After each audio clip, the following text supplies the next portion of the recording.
What you're about to hear is part 2 of a multi-part series on Alexander the Great. If you missed part 1 and need to catch that first, we recommend it. If you didn't hear part 1 but don't mind, starting a story in the middle, well, please feel free to keep going. And for the rest of you, without further ado, part 2 of Mania for Subjugation. December 7th, 1941, a date which will live in infamy. It's history. One small step for man, one giant leap for mankind. The events.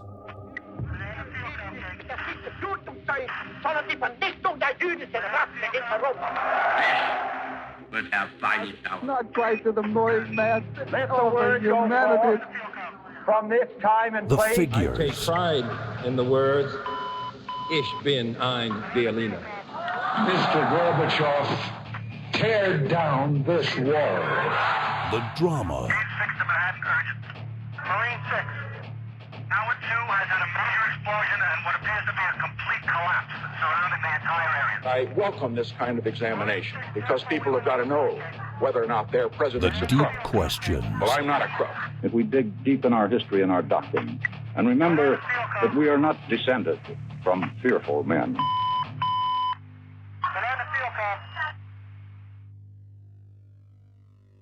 It's hardcore history.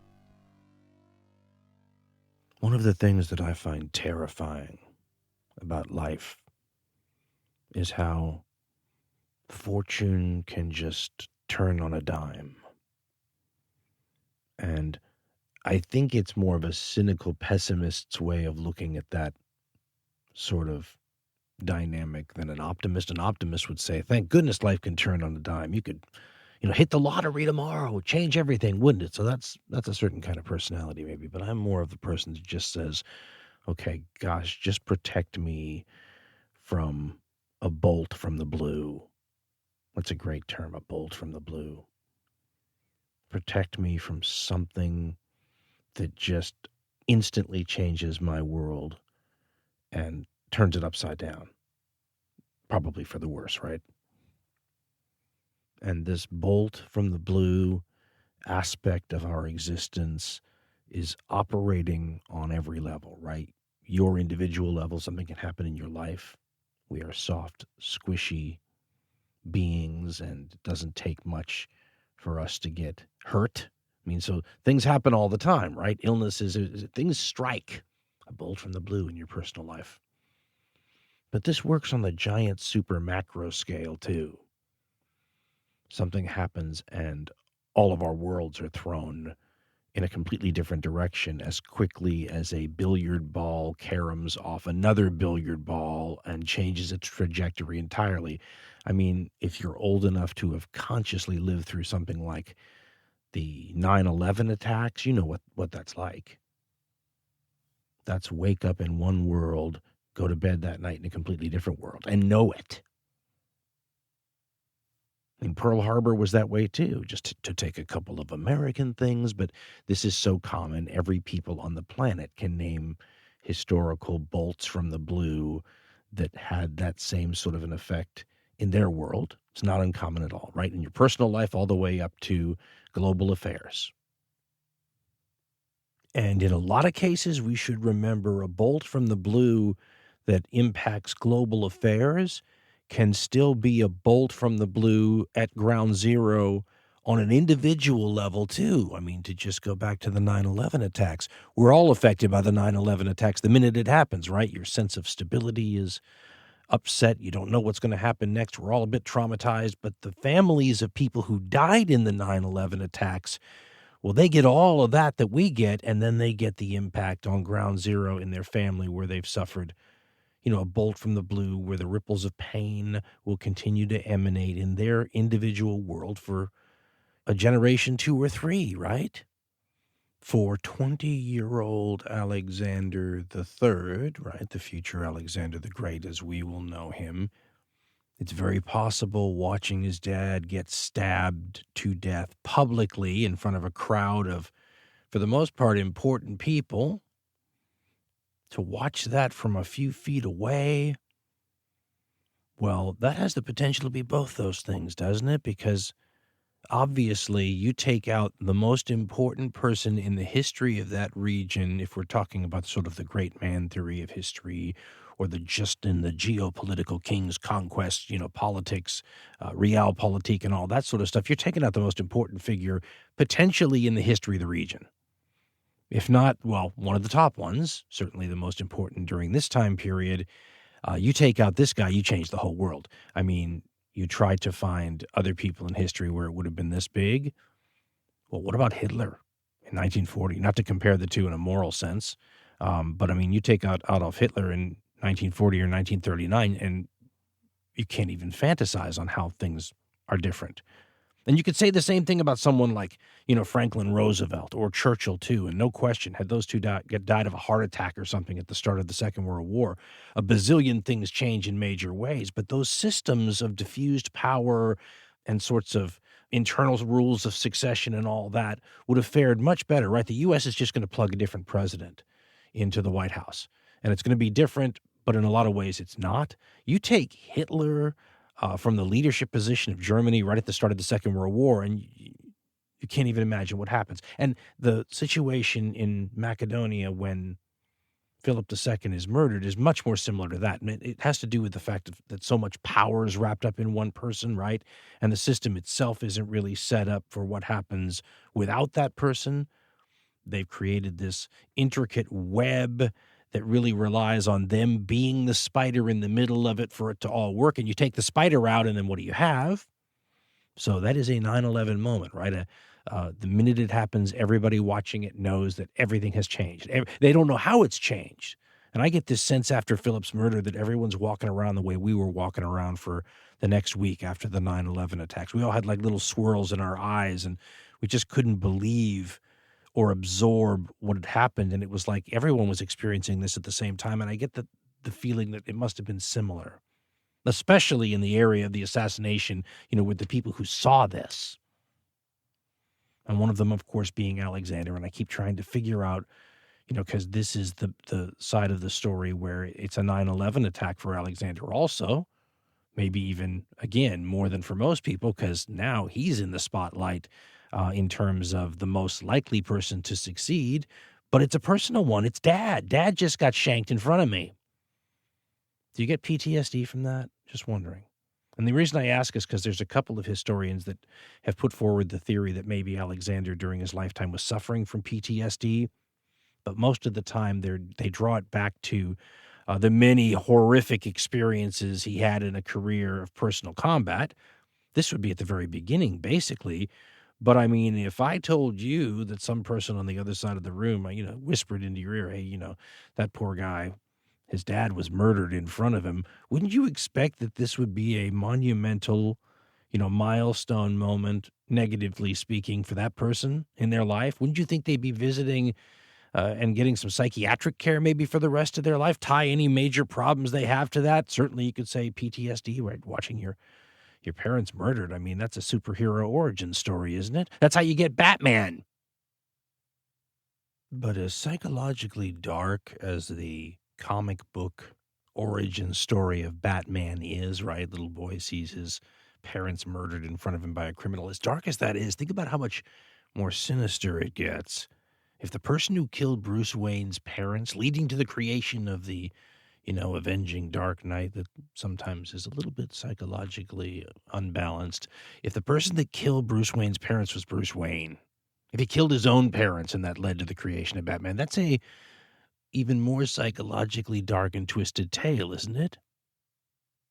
And in the Alexander story, the reason it matters is because Alexander is a pretty different person in our eyes in the way you might see him, isn't he?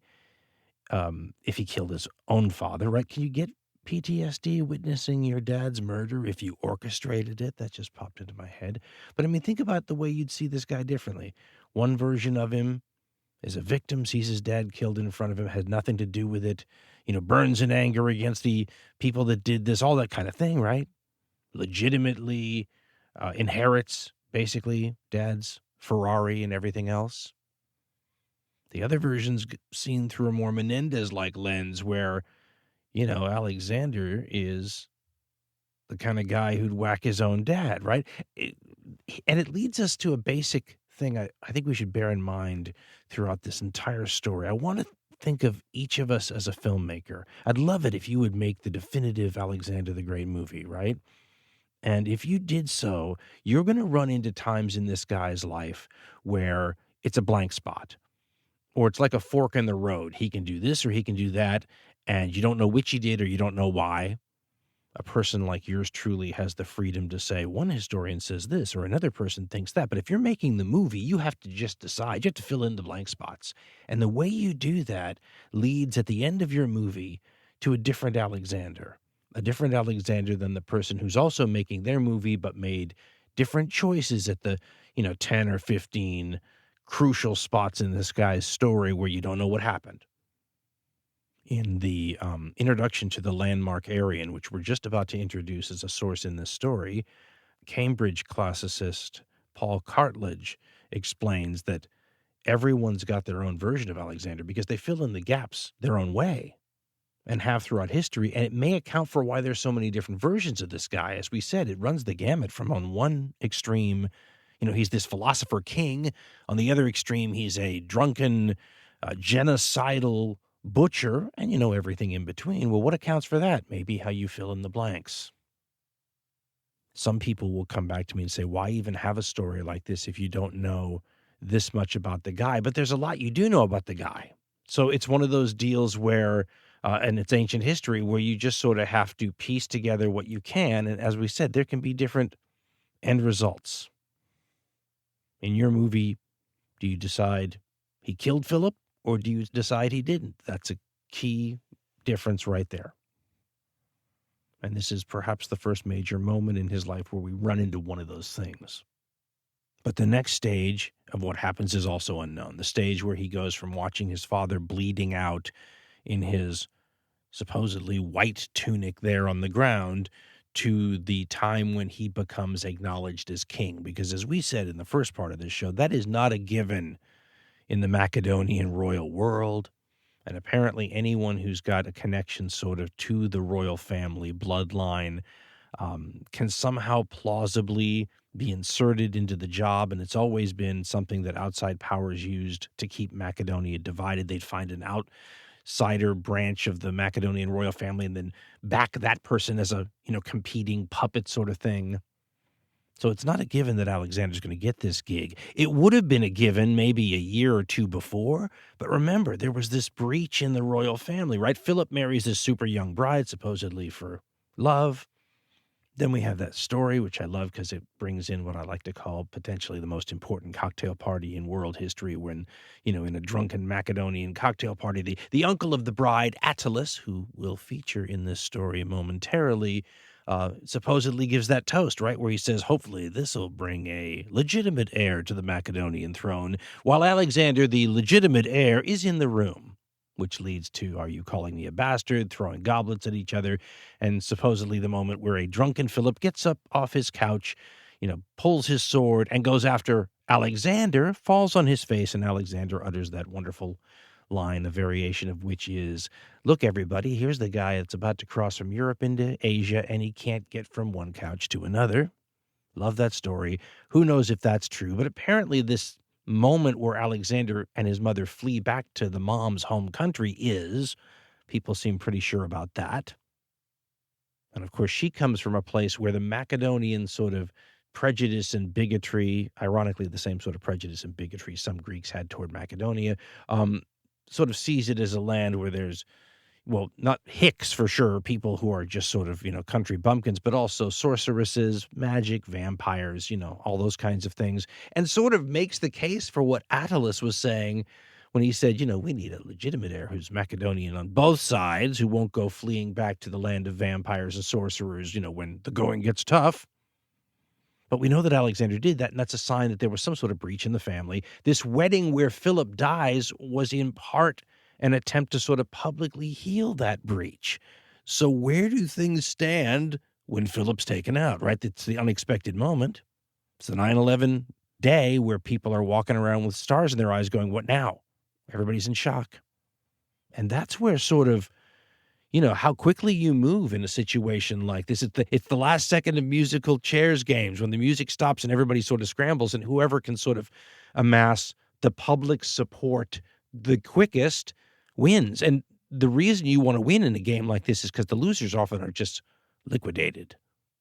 But whatever Alexander's situation at that moment, it's clear he's still got the inside track, and apparently he's got this relationship with an important Macedonian general named Antipater, which, as we said in the last show, Antipater sort of, we don't have the real information, but sort of just like throws his arms around Alexander, says, this is the guy, and some other people do too. Here's the way Alexander historian, the late, great A.B. Bosworth, put it in Conquest and Empire. He said, quote, "The first few days of Alexander's reign must have been among the most critical of his career. Unfortunately, no connected account survives of them. There are scraps of epitome and random flashbacks from later history, but most of the crucial details are irretrievably lost. There is infinite scope for speculation and imaginative reconstruction, but the sources themselves allow very little to be said. We must be prepared to admit our ignorance, however galling that may be." He continues, "At first there was turmoil. Alexander's friends gathered round him and occupied the palace, already armed for battle. There was every reason to expect trouble, given the dynastic troubles of Philip's last year. The family and supporters of Attalus will certainly not have welcomed his accession, and there were other figures who might oppose him or form a focus for opposition." End quote. To me, this whole moment in time sort of sounds like a coup vibe, doesn't it? Like if you've ever seen news footage or read stories or talked to people who've been in or maybe been in a military coup somewhere, there's a vibe for a while where no one knows who's in charge, where everybody's very like on pins and needles, where the various sides that might have a chance at the power are sort of jockeying either openly or behind the scenes because the stakes are huge and everyone knows it because the losers in this game are going to be liquidated.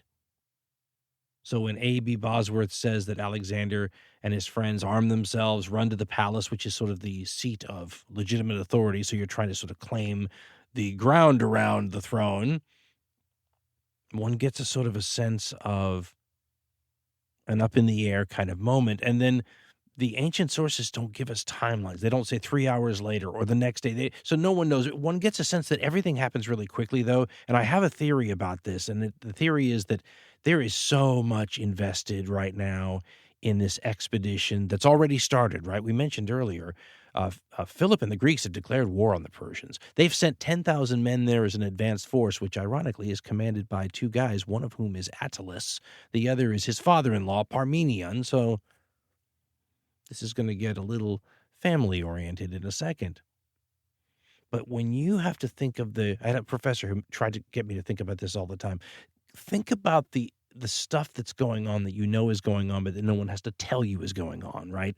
Think of the investment in something like this. You're going to take an army of 30 or 40,000 people with animals, and you're going to send it hundreds and hundreds, maybe we don't know how far. You're going to send it far away, and you're going to feed it every day. Maybe it can live off the land here or there. Maybe it can steal from the locals. Maybe you got to have supply dumps. You got to have merchants. You got to have people who put their money, their reputation, their livelihoods on the line. There's a lot invested from the top levels in society down to the ground levels in society on this ongoing effort. And just because the top guy is gone, things kind of have to go on, or a lot of people are going to really suffer. Now, that doesn't mean a new leader can't make a 180-degree turn and do something different. But it means if you're a general like Antipater, who's probably one of those guys who's got a lot riding on this, and you see Alexander, and you've already seen how gifted this guy is. You know, you've done a little work with him. You've watched him growing up. Antipater's going to be a guy who stretches from the reign before Alexander to after Alexander. He's kind of an interesting dude in this whole story. If you see this moment in history up in the air and you're in a position to sort of put the hammer down and stop it, right? We can stop this whole coup moment. We can stop this whole up in the air moment. I'm going to put my arm around Alexander. I'm going to bring him to the troops, and I'm going to say, this is the guy, which is kind of what the sources suggest he did.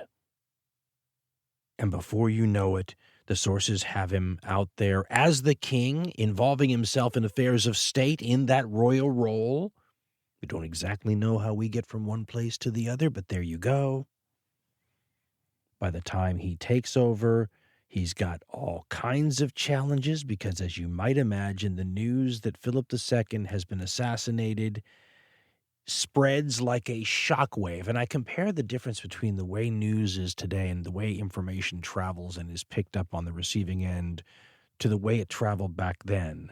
It probably traveled more quickly than we assume, right? Bad news especially travels fast. But nowadays, if a major world leader is assassinated, the vast majority of people connected in any way, shape, or form to anything electronic are going to know about this within 24 hours, probably going to know about it, within an hour or two after it happens, no matter how far away from the event you are.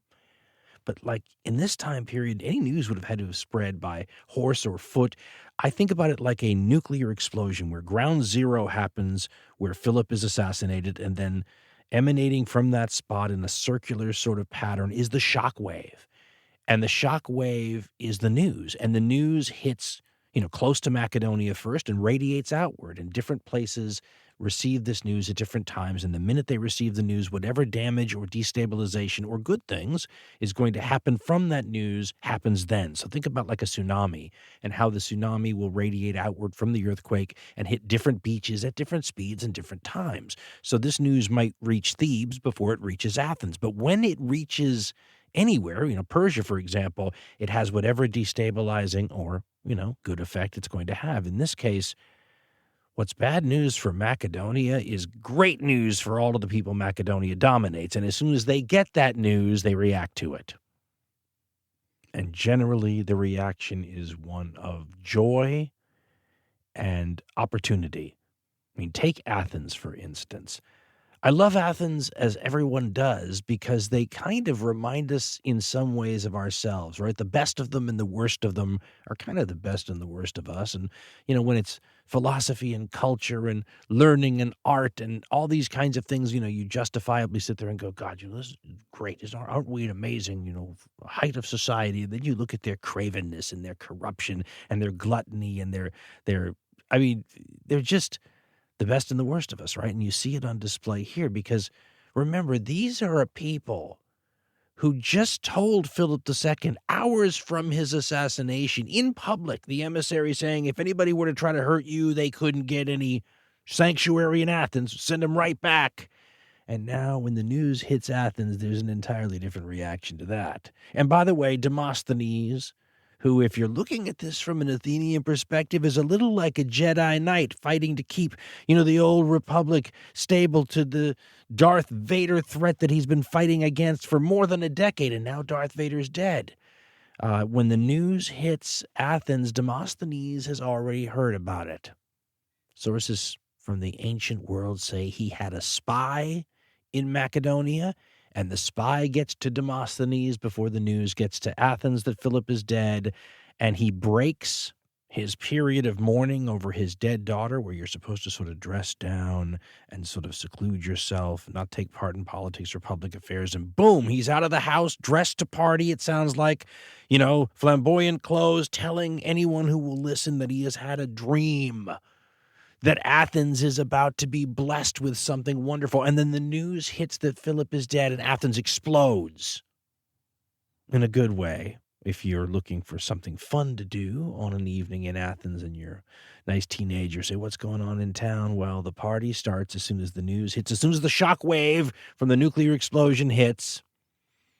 In Plutarch's Lives, when he's talking about the life of Demosthenes, he brings this moment up. And by the way, Plutarch is writing a book of sort of moral judgment. So he'll weigh in, and he doesn't think the way the Athenians reacted here reflects too wonderfully on them. Because as he points out, you just honored this guy. I mean, the Athenians lost to him at the Battle of Chaeronea. Philip killed 1,000 of them. And what did they do? Well, because he was rather lenient afterwards, they put up a statue to him, right? And like we said, at the event where he dies, they're saying, don't worry, we're on your side. And the minute he's dead, well, Plutarch doesn't think it looks too good for the Athenians and writes, quote, "For my own part, I cannot say that the behavior of the Athenians on this occasion was wise or honorable. To crown themselves with garlands and to sacrifice to the gods for the death of a prince who, in the midst of his success and victories, when they were a conquered people, had used them with so much clemency and humanity. For besides provoking fortune, it was a base thing, and unworthy in itself, to make him a citizen of Athens, and to pay him honors while he lived, and yet as soon as he fell by another's hand, to set no bounds for their jollity, to insult over him dead, and to sing triumphant songs of victory, as if by their own valor they had vanquished him." End quote. But Athens is only one of a bunch of places, both in the Greek world and out of the Greek world, that sees Philip's death as soon as they get the news as the equivalent of a starting gun going off saying, now's the time to throw off Macedonian domination. What's more, who can blame them for thinking that everything's going to go back to the way it was? I mean, they're after, what did we say in part one? They're after the status quo ante Philip, right? The way things were before Philip screwed up everything, right? The only people he was good for were the Macedonians. Everybody else, are under his thumb, and now they're not. And it's not that the Macedonians are so powerful, most of these people think. Remember, they've got what we would call today bigotry and prejudice and all those sorts of things toward them, especially the Greeks. Can't even get a good slave from there. Remember, that's what they used to say. And if you look at things like that, in your mind, the Macedonians were how they were for so long because that's just who they are. And the variable that was weird here was Philip. And with Philip gone, everything's going to return back to normal, isn't it? This period when Alexander first takes over is sort of a great unknown for the rest of the Greek and Macedonian world. I mean, everyone knows how great the Macedonian army is and how great the generals are, but they don't know about this kid, this 20-year-old kid, and what he brings to the table. On this first stage in Alexander's career is about showing them. And you can see that they don't think much of him because Demosthenes begins to work against him and the Macedonians the way he worked against his dad. Starts taking Persian money, allegedly, to start this process of returning Macedonia to the way it's supposed to be, right? Let's destabilize their government. Let's bring other royal factions to the fore. Let's make alliances with, people that already don't like Alexander. And Demosthenes, an ancient source says Demosthenes was telling, I think it was the Persians, that Alexander's a boy. He's a child. He's a simpleton is what my more than 100-year-old Dryden translation calls him. I read a more recent accounting of that line, and it translates the word instead of simpleton to boob. So Demosthenes is out telling people, don't worry. I mean, sure, Philip was this august guy, but his kid's 20 years old. He's a child. He's a boob. Don't worry about him. And then Demosthenes starts reaching out, or at least the sources say to some of the other big Macedonian generals and try to get them involved too, right? Let's make it everybody against Alexander, including Macedonian power brokers, in that state. So you have this inflection moment now in this guy's life, in the Alexander the Great story, that if you're doing a movie and you want to make this guy a superhero instead of a historical figure, a superhero from history, you have this time now where it's really the first moment where he's been sort of forced to conceal under a secret identity his superpowers and hide them. This is the moment where he unleashes them for the first time because he has to survive. I mean, let's recall that unless this guy was responsible for his father's death somehow, he was as caught by surprise as anybody. So all of a sudden in his 9/11 moment, unprepared, he didn't have time to sort of mentally gear himself up for this. He's in Philip's position, and at that moment, because Philip's gone now, everybody decides it's a good time to, rebel at the same time, even within his own circle of, Macedonians, even within maybe his extended family. He's got people that are going to turn against him. So he's got a bunch of things he's got to do just to get back to where his father was initially, right? He's got to control his own people first, and he begins to do that by killing some of them. It starts at his dad's funeral, which seems to happen pretty darn soon after Alexander takes over. They'll drag a couple of people from, another side of the family and execute them right at Philip's tomb. One source also has them crucifying the corpse of the actual assassin, Pausanias, at the tomb. The tomb, as we had said in part one, was found in 1977. The actual complex where Philip is buried has the remains of 6 people, one of them a newborn.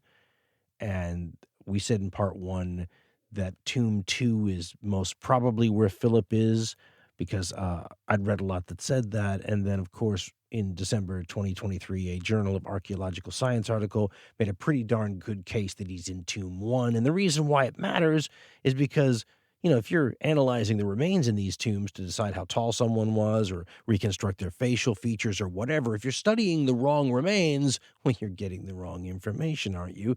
So the fights over that continue. There are certainly, though, the remains of 6 people in this tomb complex. And to get an idea of just how murderous things are going to get, you could make a decent case without a huge amount of undue speculation that Alexander's mother Olympias may have been responsible for the deaths of 5 out of the 6 of them. It's just going to be that kind of a time period. And as we said, the killing starts right at Philip's funeral with the people Alexander can get his hands on right away.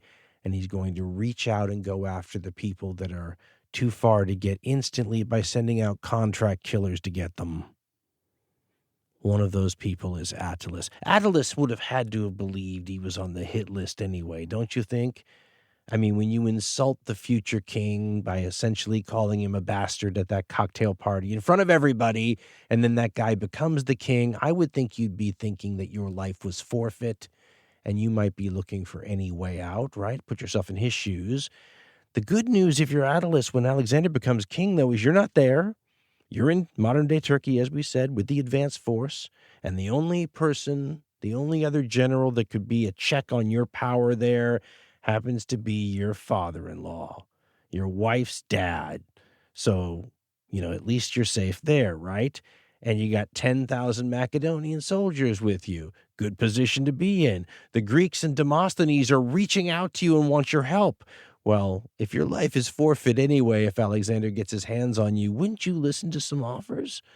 And that's where Diodorus Siculus' story of Demosthenes reaching out to Attalus and saying, let's get rid of this kid, this simpleton, this boob. And Diodorus Siculus says that after Alexander becomes king, quote, "Immediately after Philip's death, Attalus embarked on a course of revolution and agreed to cooperate with the Athenians against Alexander." End quote. A little earlier, Diodorus explains what Alexander's response to this was going to be, and it's a typically Alexandrian, decisive and speedy sort of preemptive strike. And in my Robin Waterfield translation, Diodorus says, quote, "Attalus, however, was waiting in the wings to seize the throne, and Alexander decided to do away with him. Attalus was the brother, uncle actually, of Philip's last wife, Cleopatra, and in fact, Cleopatra had produced a child for Philip just days before the king's death. Attalus had been sent on ahead to Asia as joint commander with Parmenion of the expeditionary force. He had won the affection of the soldiers with his generosity and cordiality, and had become very popular in the army. Alexander had good reasons then, Diodorus writes, to be concerned about the possibility that Attalus might link up with his opponents amongst the Greeks and claim the throne. So he chose one of his friends, a man called Getae, or Hecataeus if you prefer, and sent him to Asia with sufficient soldiers and instructions to bring Attalus back, alive preferably, but if this was impossible, to murder him at the earliest opportunity. So Getae sailed over to Asia, joined Parmenion and Attalus, and waited for a chance to carry out his mission." End quote. Well, at some point, if you believe the Diodorus story here, Attalus maybe realizes that he's been caught and tries his best to squirm out of this, maybe. That's my interpretation of how one tries to figure out his change of heart and his turning over of the incriminating letters from Demosthenes right to Alexander. It's not going to save his neck, but Diodorus writes, quote, He had in his keeping the letter he'd received from Demosthenes, and he sent it off to Alexander along with expressions of goodwill in an attempt to have the charges against him dropped. But Hecataeus murdered Attalus, as ordered by the king, and then the restiveness and rebelliousness of the Macedonian expeditionary force in Asia came to an end, though this was not just because of Attalus's murder, but also because Parmenion was squarely Alexander's man." End quote. So this is the part of the story here where if I'm making my Alexander film, I want Martin Scorsese directing it, the way, by the way, he was supposed to have done, I heard, before Oliver Stone's movie came out and squelched it. I mean, this is a mafia, Godfather-ish type position to put other family members in. I mean, I have multiple secondary sources, modern historians, who are suggesting that there's no way this Attalus assassination happens without Parmenion approving of it, the other general on the scene with the expeditionary force. But Parmenion is the father-in-law to Attalus, right? Attalus is married to his daughter. If you decide you're going to let your son-in-law be whacked, that's an interesting dynamic. That might have been the part of the deal that was non-negotiable, right? We're taking Attalus. What do you want for the deal? What do you want to be quiet? What do you want to be happy? I mean, as one of the historians I was reading said, you can always get another son-in-law.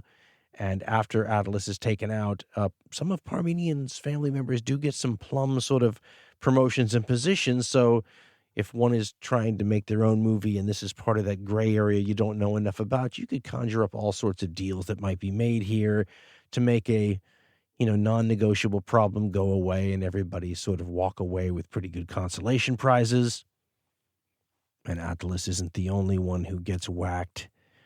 Just one amongst an indeterminable but certainly significant number of people that are going to be wiped out as part of the succession purges that Alexander initiates. An indeterminate number of people will be killed, though, and they will often be killed on charges that they were somehow involved in Philip's assassination. I mean, it reminds you a little bit of the Soviet Union Great Purge, where everybody was being executed for having something to do one way or another with the assassination of Sergei Kirov, right? It's a little like that, maybe. But Attalus probably was a legitimate target. Several of the historians that I was reading were suggesting that he maybe even knew this was coming. The other person that would have known she was a dead queen walking was his niece Cleopatra. She must have known right away that as soon as Alexander takes over and his mother has any say in it, that she's not going to make it. In fact, one of the people buried in that tomb complex with Philip that was found in 1977 is thought to be Cleopatra and her newborn child, probably Philip's daughter. Some would say son. It's unknown. They found a few pieces of that newborn and did an analysis, and it was killed so soon after birth that the old views that used to be out there, that there had been a little bit of a time lag between Alexander taking control and Cleopatra and the newborn being killed, seemed to be wrong. She seems to maybe have been killed almost right away. That is traditionally blamed on Alexander's mother, Olympias. Elizabeth Carney, in her wonderful book, Olympias, breaks down that whole point. Did she do it? Didn't she do it? If she did do it, what did they think about it? And comes to the basic conclusion that it wouldn't have been considered all that eyebrow-raising. And the only weird part might have been that it was one woman inflicting violence on another woman, which wasn't so normal before that time period, but does become normal afterwards. She sort of normalizes it. And how it was done isn't known. But, of course, there are some lurid tales by later historians trying probably to milk the whole female angle. But one later historian has Olympias dragging her rival wife and the newborn over glowing coals. Probably didn't happen that way. Elizabeth Carney thinks what's likely is what had happened at another time period. As I believe we said, out of the 6 people buried in the Philip tomb compound, Olympias might have been responsible for 5 of their deaths. A later person's going to be a female who hangs herself. Elizabeth Carney thinks maybe the baby was killed, maybe in front of Cleopatra's eyes, and then Cleopatra was allowed to, with dignity, hang herself. Who knows? but Alexander in one source will reproach his mother for behaving savagely to Cleopatra.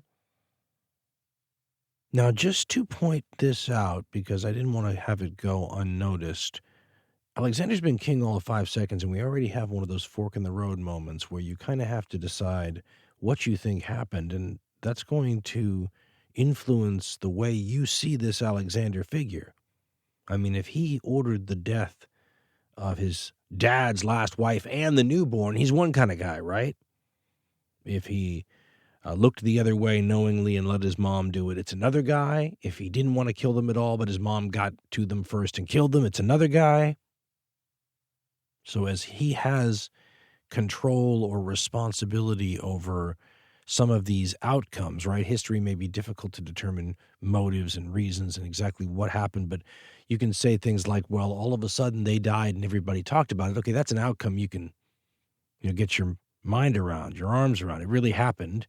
And deciding Alexander's involvement is part of trying to come to grips with where he should fall on the biographical spectrum between a butcher on one end and a philosopher king on the other. We do understand, of course, right, that all of this needs to be assessed through a translation lens. What's that line that the past is like another country? They do things differently there. And what is considered okay and right and maybe even commendable in one time period can be considered evil and horrific in another. There are people who complain that this is cultural relativism and it lets people from the past off the hook. But if they didn't know something was wrong, it seems pretty difficult sometimes to hold them accountable for that. If you're not sure about that, just try to imagine people 1,000 years from now considering some of the things that we do routinely and don't even think about whether or not they're good or bad to do. Imagine being judged solely on the fact that we did that. You might say, we didn't know any better. They might say, that's no excuse. So be careful. There is a scenario I can imagine in my mind where the very people Alexander is responsible to, right, the average people in the kingdom of Macedonia would say, oh my God, we face the most existential moment in the history of Macedonia as a state that matters. Forget whether some young woman or some newborn has been killed. You screw this up and tens of thousands of us are going to die. Get tough and be the king. Right? So it depends on how you want to view this situation. But in my mind, this is the moment where Alexander completely destroys this idea that he might be a child, a simpleton, a boob, and he does so by essentially, in my superhero story of Alexander, pulling off the Clark Kent glasses and pulling open his shirt and revealing the S on his chest at this moment. And it has to be this moment because if Superman doesn't appear, everything's going to go to hell in a handbasket. And my favorite description of the moment is in Plutarch.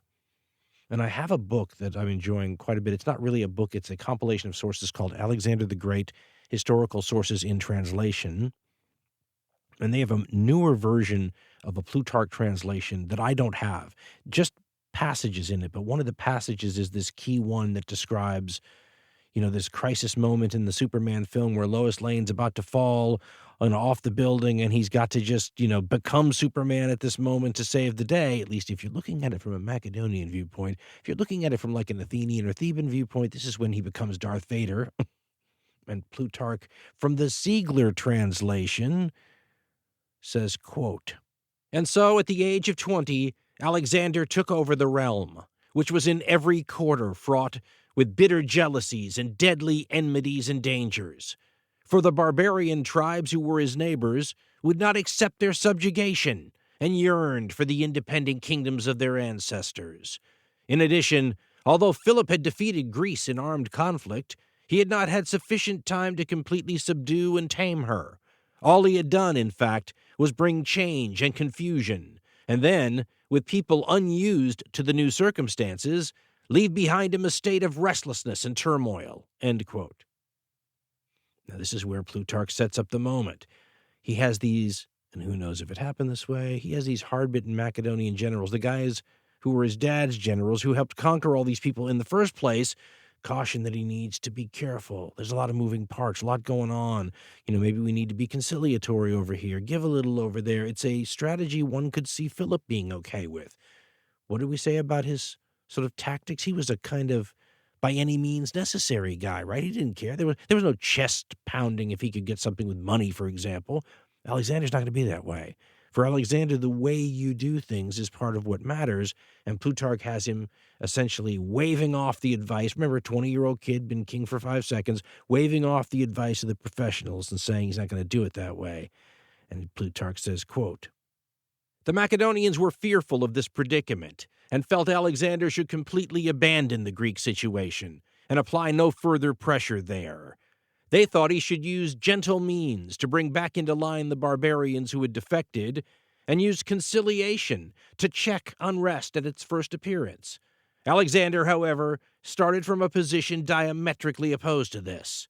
He set out to establish security and safeguards for his realm with action and a heroic spirit, assuming that all would descend upon him if he were to waver in his resolve." End quote. Now remember, this is the first historical moment that we know of that Alexander is really in charge here, that he has agency. And this is where we get a chance to see him start to unveil some of the things that he's going to be known for, right? If there's superpowers, as we said, one of them is, in Alexander's case, speed. Disorienting speed that continually wrong-foots the people that he's up against, and speed at the tactical battlefield level, but also at the giant strategic level. If Alexander's your opponent on the other side of the war game table and you wonder what his tendencies are, he's going to move on you. And he's going to be where you don't expect him before you even think it's capable of getting that far. And you'll see it here, because the first thing he does is get the army together and start marching south from Macedonia. He's pacified things back at home, right? If this is a triage sort of deal, the first step is quelling any sort of problems in your rear, make sure everything's settled back, in the capital, and then head on down south. And as you arrive at each of these locations, bring them back into the fold peacefully, hopefully. If not, well, that's what the army's for. The first group of people he encounters are the Thessalians, who have a long-term relationship, especially after this period, with the Macedonians. They're almost partners in empire. Not fair to call them cousins of the Macedonians, but they sometimes seem like that, if you will. And that's going to be something Alexander can exploit with a sort of a good cop, bad cop kind of attitude. Talks about we descend from the same people. We've had a good relationship with each other, mutually beneficial. And while he says that, he's managed to outflank the force of Thessalians that were blocking a position that was intended to create a military disadvantage for Alexander. And when you can make all those good cases about a shared ancestry and all those sorts of things while you're outflanking the opponent, he's got at least two reasons why it's a good idea to just say, you know what, you make a good case. We're back in. And then Alexander heads down south and will show up outside Thebes, for example, before the Thebans are ready to have him there. Like a bunch of other cities, the Thebans have expelled their Macedonian garrisons.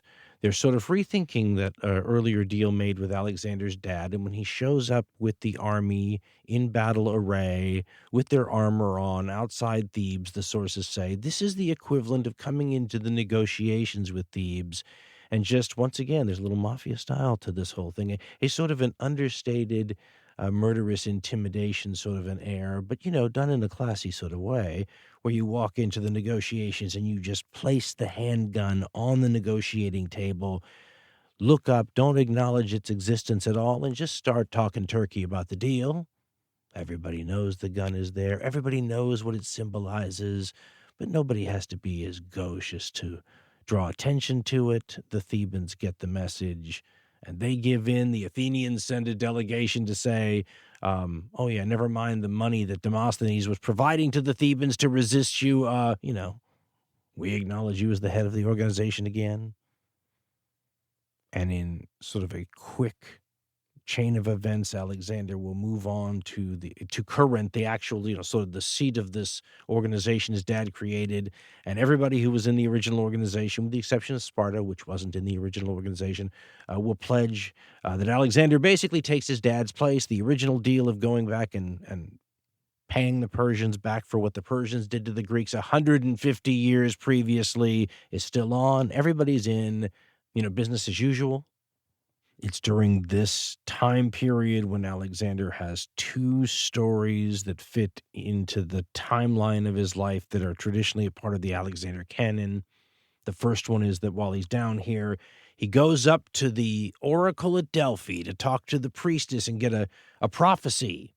So he goes up there only to find out that it's winter and the oracle shuts down for winter. So it's closed. And he's not the kind of guy that's used to taking no for an answer. So the sources have him, going back into the inner sanctum, finding the priestess and sort of, roughing her up might be too strong a word, but, shaking her and letting her know, you don't get off that easy. And she's supposed to have remarked while he's shaking her or what have you, "My son, you are invincible." And that's all Alexander wanted to hear anyway. And he left saying that basically that was the prophecy he was after.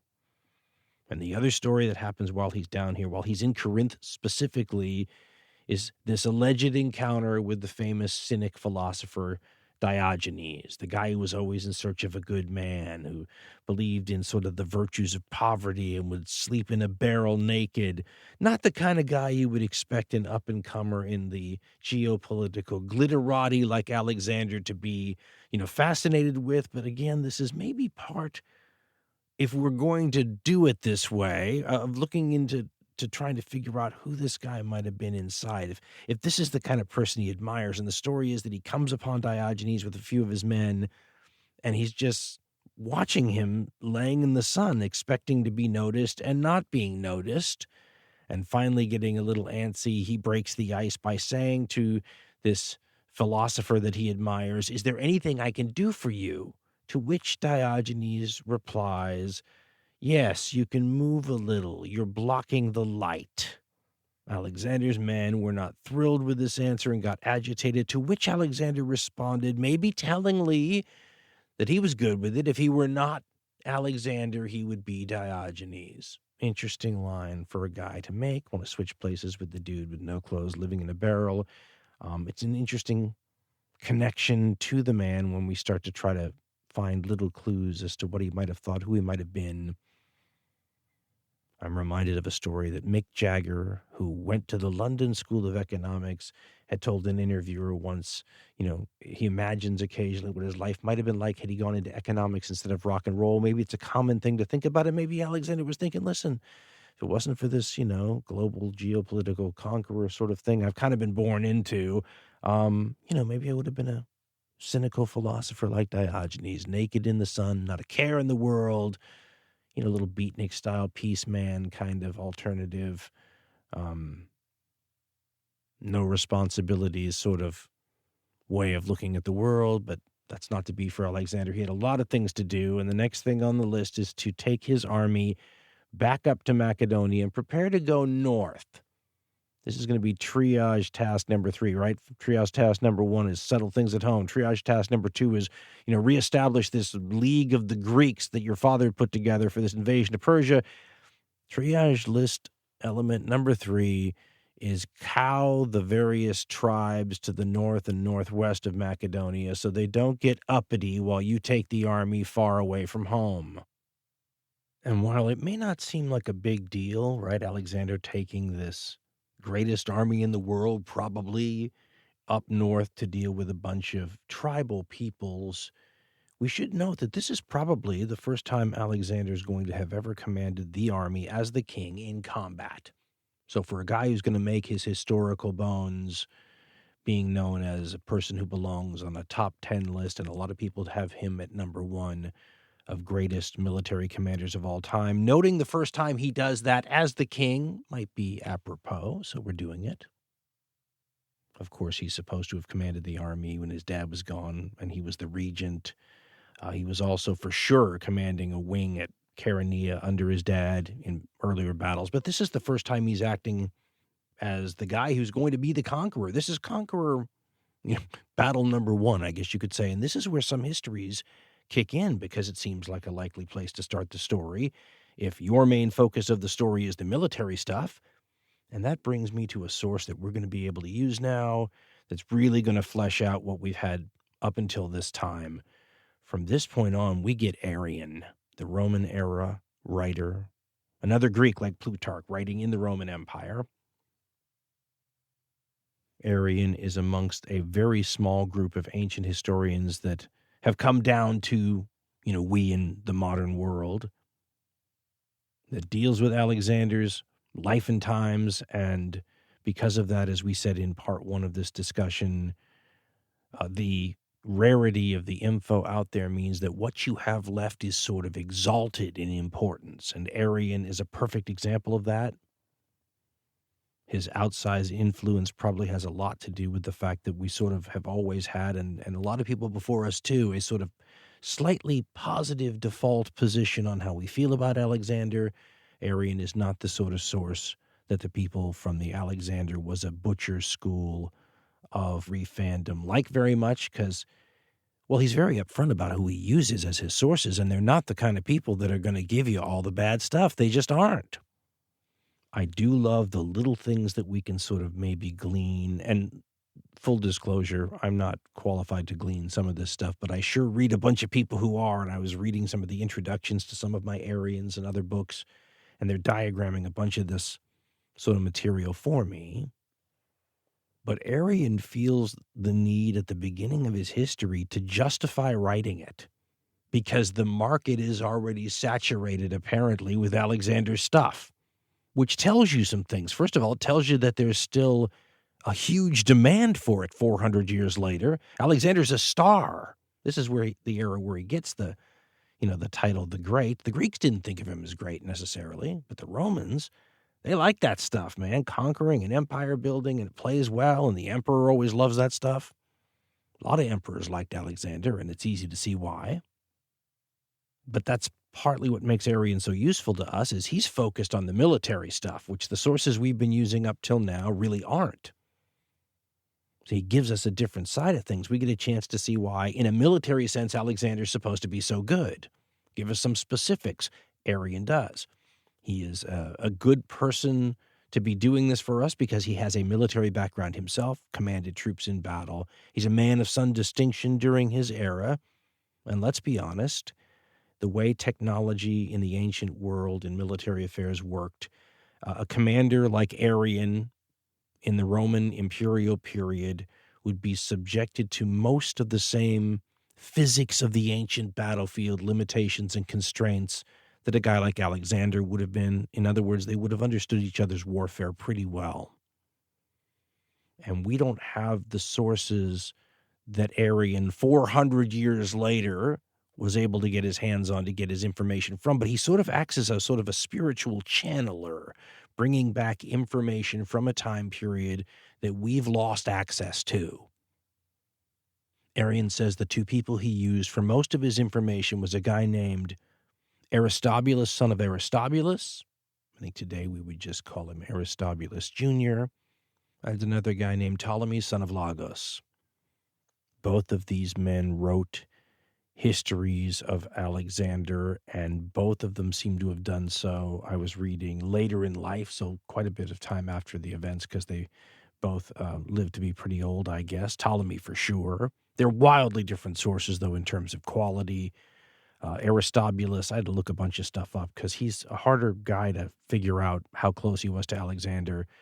I've read everything from the idea that he was a botanist, which seems pretty likely, to an interior designer, to an architect, to a military engineer, all kinds of things. Certainly, Alexander gave him orders and said, go refurbish the tomb of Cyrus the Great, stuff like that. But again, how well he knew Alexander, tough to know. In one of my translations of Arrian, the historian writing about Aristobulus said he's known to be a part of a group of people around Alexander called the flatterers.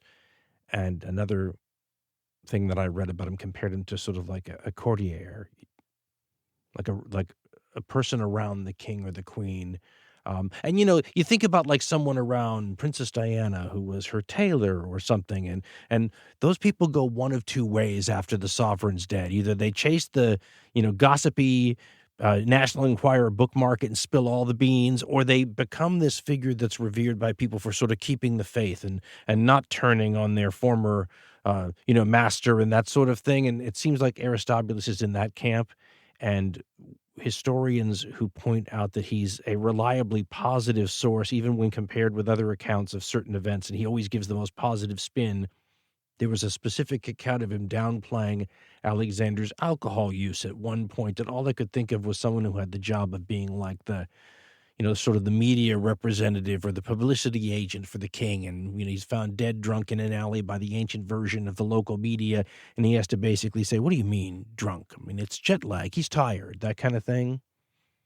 So Aristobulus is going to be a reliably positive source. Ptolemy is a much more complicated figure, although you're going to get a good portrayal of Alexander from him as well. He's one of a bunch of people that sort of bask in the reflected glory of Alexander and who made up eventually a very large entourage of people around, the king. And I feel like I'm talking about Elvis when I say that, but it is interesting that, powerful, charismatic people, whether geopolitical or entertainment or what have you, tend to create these entourages around them. But Ptolemy would be an original member, like an OG member of the Alexandrian entourage, because he was around when Alexander was in school being tutored by Aristotle, right? It was a small classroom of people, and Ptolemy was one of them. Ptolemy may have started the rumor that he and Alexander were illegitimately related. So you don't know how early they knew each other, but middle school at least, basically, we would say. Interestingly enough, another one of Arrian's sources for later in the Alexandrian story, another guy who was in that small classroom of Aristotle. So as we had said in part one, a rather distinguished class of people. Ptolemy's career, like a lot of the entourage, sort of parallels Alexander, and as Alexander gets bigger, Ptolemy does. He becomes his bodyguard at one point. He'll become his general, and then sort of like one of his great marshals after a while. And the marshals, the military sort of super generals of Alexander the Great, I would compare to any great group of marshals anywhere in history. Obviously, Napoleon is the gold standard, but I put Alexander up against that. And all of the major marshals, Ptolemy included, ripped up the empire after Alexander's demise. And Ptolemy, maybe this is a sign of something, he took probably the best part. He took Egypt, made himself king, eventually made himself pharaoh, started a multi-generational dynasty of rulers in that place that didn't end until one of his descendants, Cleopatra, yes, the Hollywood Cleopatra, who had the affair with Julius Caesar, who was, Mark Antony's girlfriend, that one, that's how long it lasted. And near the end of Ptolemy's long life, he either wrote his own version of something that passes for a memoir or dictated it to somebody, or somebody else got it out of him, because it's a primary source that you run into in the histories, not just with Arrian, but in my copy of Strabo, the geographer, he references it too. So clearly an important source, and who wouldn't want it, right? I mean, of all the people whose memoirs you could get your hands on, wouldn't Ptolemy be right there at the top? I mean, obviously Alexander trumps that. You'd like to have his. You'd like to have his dad's or his mom's, or maybe some of the generals and other leaders he fought. But otherwise, Ptolemy's right there at the top of the list for any number of reasons. One, he's an eyewitness to a ton of this stuff. So all of a sudden you have an eyewitness account, even if it's through an intermediary like Arrian. When people sometimes ask me, how do we know anything about history, especially how do we know anything about ancient history? These are the little breadcrumbs of knowledge that go back to an original source of someone who was there once upon a time, a long time ago, right? Now, it's not perfect. Historians think Ptolemy emphasized and exalted and exaggerated his own contributions and denigrated the contributions of other generals that he sort of competed with. And certainly he's got his own political reasons during his lifetime for writing this stuff. But Ptolemy also knew Alexander and knew him very, very well. So this all helps. Also, it's a double-edged sword. Because he knows Alexander, because he basks in his reflected glory, all that stuff, he's not likely to give you the dirt, the bad stuff. But the good stuff he gives you Makes a huge difference right away. Right in this Thracian campaign that Alexander starts, you can see it, because whereas Plutarch, one of the sources we've been using, devotes a couple of sentences to this whole campaign, and Diodorus Siculus, another source we've been using, gives you just a couple more sentences than Plutarch, Arrian dives into this for pages. I mean, a quick comparison to someone like Plutarch shows you why Arrian is so important. From the Dryden translation, and I love Plutarch, you know that, but what he says about this expedition, shall we call it, this murderous expedition to the north Alexander is going to be involved in, Plutarch says this, quote, "He reduced the barbarians to tranquility and put an end to all fear of war from them by a rapid expedition into their territory, as far as the river Danube, where he gave Syrmus, king of the Triballians, an entire overthrow." End quote. You might not know how much that leaves unsaid unless you had Arrian to compare him to, where we're going to get a rip-roaring account that involves battles and adrenaline. And let's remember, Arrian's trying to tell a good story here. He is a great literary figure in his own right. You could spend a lifetime as a classicist, disassembling everything involved in the guy, way above my pay grade, but how he's trying to imitate his hero Xenophon, how he's writing in a certain archaic style, how his stoicism gets involved in the whole thing. As I said, way above my pay grade, but you don't have to be an expert to appreciate his writing. He didn't expect you to, and he's already working with a story that's hard to screw up in terms of its entertainment value. He's trying to compete with other offerings during his time period that are trying to tell a rip-roaring yarn. So when you get into Arrian, you start to feel the story a little bit. It doesn't sound like a chronological entry. It sounds like a movie. And one of the real useful elements for we non-experts with Arrian is you can follow along now in Alexander's life, like a dot-to-dot timeline that takes you from place to place. You can sort of figure out where he is from now on at any given time. Now, he'll go to far-flung places sometimes, and all of a sudden his cell service won't be working anymore, and you can't track him for a little bit, but then he'll come back into it. And so from about this point in the story, you kind of have a pretty good idea where Alexander is.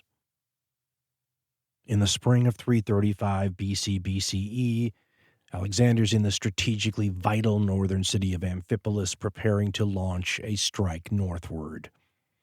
He's got several different targets, it looks like, including the people that put a spear through his father's leg and left him limping for the rest of his life, the Triballians. But this is Thracian country, and we have to sort of reorient our minds to what the ancient peoples like Alexander's Macedonians would have known about the territory around them. I mean, we're all familiar with the old historical idea of there being maps sort of in the age of discovery where you didn't know what laid beyond a certain point. You put dragons and monsters in the edge to represent the unknown. Well, think about how less known things were in the 330s BCE, right? Herodotus, who wrote his famous histories, they're not exactly sure when, but it's about 130, let's say 130 years before Alexander's time period.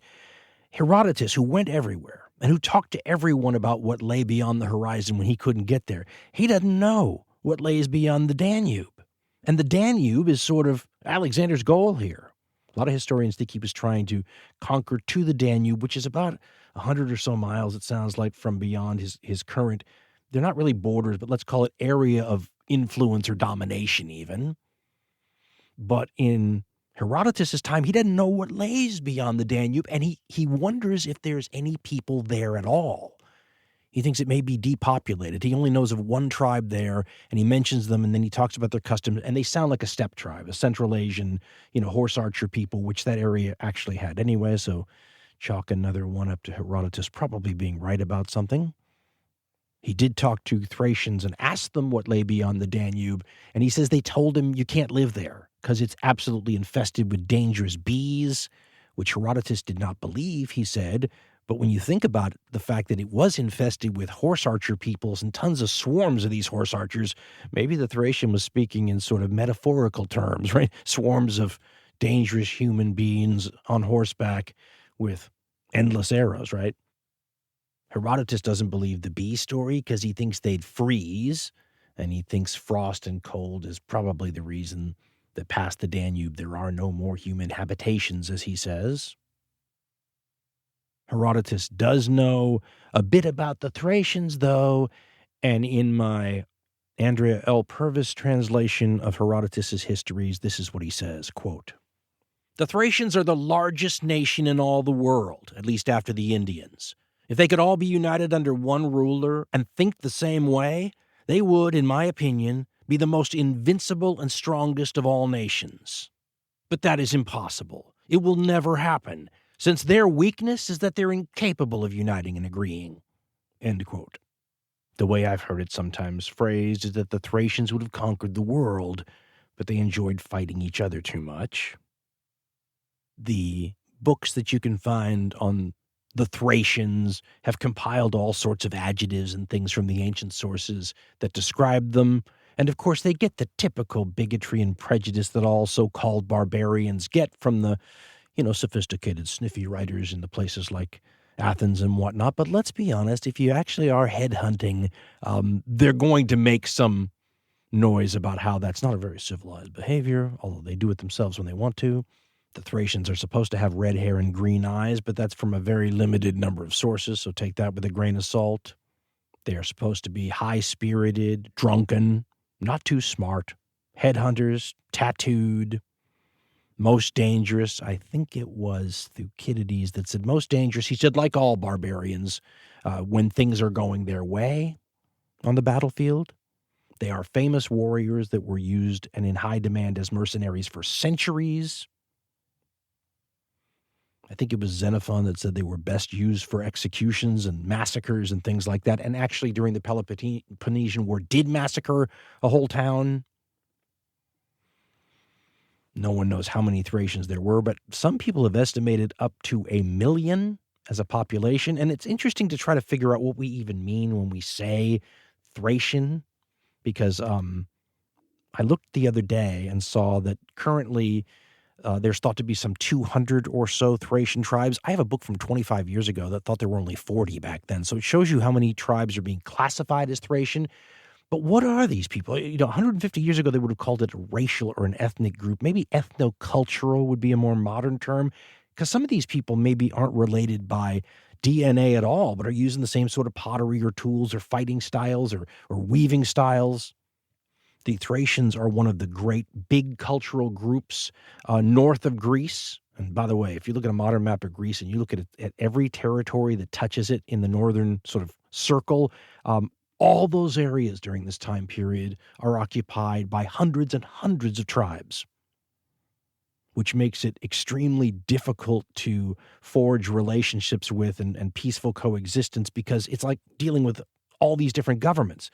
I mean, modern Alexander historian, the great Valdemar Heckel, was talking about the Illyrians, which are in modern-day Albania, one of these people that Alexander's going to strike out against on this Balkan campaign. And he says, because they comprised strong tribal units, I'm quoting here, with individual rulers, they were unpredictable by the very fact of their disunity, end quote. So, as some historians would point out, maybe you have to punch them in the mouth here to make sure that they respect you, or, as many modern-day historians think, Alexander's trying to expand his borders to clear, logical endpoints. And guess what? The Danube is such a clear, logical endpoint that it's the border between Bulgaria and Romania now. But that entire area is Thracian in this time period. To the west and north of the Thracians in this time period, you have the great ethno-cultural group that is the Celts. And they're moving down during this period. Next couple hundred years, they're going to go even farther south. And then to the west of them, as we said, in modern-day Albania, are all these tribes that would be classified as Illyrian. And then there are some tribes that are, in the same way that gravitational pull can affect people, that are actually a blend of the cultural influences. And one of them is the one that Alexander's going to strike first. He's going after the Triballi, the people who speared his father, as we said. But their cultural influence, they don't really fit easily anywhere. Usually they'll be classified as Thracian. But I was reading history that says, you can actually see them as a blend of all the influences from the area, Celtic, Thracian, Illyrian, and Scythian. But Alexander moving northward here is moving into kind of, if not undiscovered country, then little-known country. Traders, I always try to remember, go everywhere. They get their nook and their crannies, and they take stuff into the undiscovered realm. They're the great Lewis and Clark types in the ancient world. But it sounds like, other than his dad's campaigns into these areas, he's not going to know a lot of things. And he's going to probably have Thracian guides from the friendly Thracians, the way that, Americans were using Native American guides to help guide them into places like deep Apache country. And part of the reason you need guides like this is because when you're fighting the indigenous people in their territory who are close to the land, their style of fighting is often exquisitely adapted to the conditions. Now, modern technology has somewhat diminished the advantage that this gives, but the Apache were still benefiting from it, in relatively recent history. The Thracians have an entire troop type in the ancient world that is named after the way they fight. And the way they fight is the way they fight because of the geography and the terrain. Alexander's known for using phalanxes of really closely, densely packed, drilled troops, right, who fight in formation. He's going up into country where there are streams and forests and mountains and broken country, all kinds of terrain that makes it, as one historian was pointing out, this is some of the toughest fighting country in Europe. If you're a partisan in the 20th century, this is wonderful territory for you to fight in. Go look at the Balkan mountains on Google Earth now. It's bad enough looking now. Imagine what it looked like 2,000 years ago, and you're going up to fight the people who fight in such an interesting, effective style that every major power for a couple hundred years is going to have troops in their army called peltasts. A peltast is traditionally an intermediary infantry style between the two extremes, right? One extreme being like Alexander's troops, who fight shoulder to shoulder, drilled in formation, and are kind of useless by themselves. You take a guy with a 17, 18, 19-foot long pike, and you take him away from his brethren armed the same way, and then you try to have him fight some tribesmen armed with, a cutting weapon on a stick. That's not going to go well. So they tend to stay in formation as a rule. And the other extreme are these skirmishers, these people who act like sharpshooters, who duck and move and dodge and, use a little dip in the land for coverage, who have no intention of coming to blows with anyone, who are armed with a sling or a bow and arrow or a javelin. The peltast is capable of doing both. They can skirmish, or they can charge in a warrior kind of sense. Now, they're not as good as either one of the specialists, not as good at skirmishing generally as a skirmisher, not as good at, melee in general as these close order troops in discipline and drill. But the fact that they can do both makes them very difficult sometimes to deal with. The Greeks associated this style of fighting specifically with the Thracians, but you can run into it all over the world. Not just in this period either, in the Napoleonic era. Go look at all the different light infantries that the countries use. And if countries have access to sort of tribal irregulars in the colonial period in Africa, for example, they would call them native irregulars. If you had access to those people, you used them. If you didn't, you tried to create your own, generally from people who lived as close to the land as possible. Like the Prussians really didn't have access in that period to any sort of tribal irregulars. So they hired like their foresters and their hunters to be the Jaegers to perform this same sort of light infantry role. But if you're going into the country where the native peoples live and you're going to fight the native peoples, there's really no direct substitution than the native sort of light infantry in this period, the native peltasts themselves. And when the Greeks first encountered them, they had big trouble with them because they didn't have a good troop type to counter them with. Eventually, they learned what every society in this situation learns eventually, which is if you can't beat them, hire them, put them on the payroll, hire a lot of Thracian peltasts. Alexander had troops in his army that are famous. One of his most famous units are his Agranian javelin men, and they are themselves people who fight this way, especially necessary because if you're going to fight people who fight as peltasts in that kind of country, you're going to need peltasts of your own, and Alexander has them. We are told by A.B. Bosworth that he probably goes north here into this campaign with less than 15,000 men, which is a small number. That's not a large force at all. It is, if you're in the Middle Ages, if this is Norman and Saxon times at Hastings, this is a sizable force, but 15,000 in this time period with these people is a picked force, and Alexander's taking some of his best Macedonian units with him. He's also taking a ton of light troops because he knows where he's fighting. He has his father's army, as we said earlier, and his father's army is a combined arms army, one that has whatever troop type you need at any given moment. Arrian says Alexander proceeds from Amphipolis with this force northward.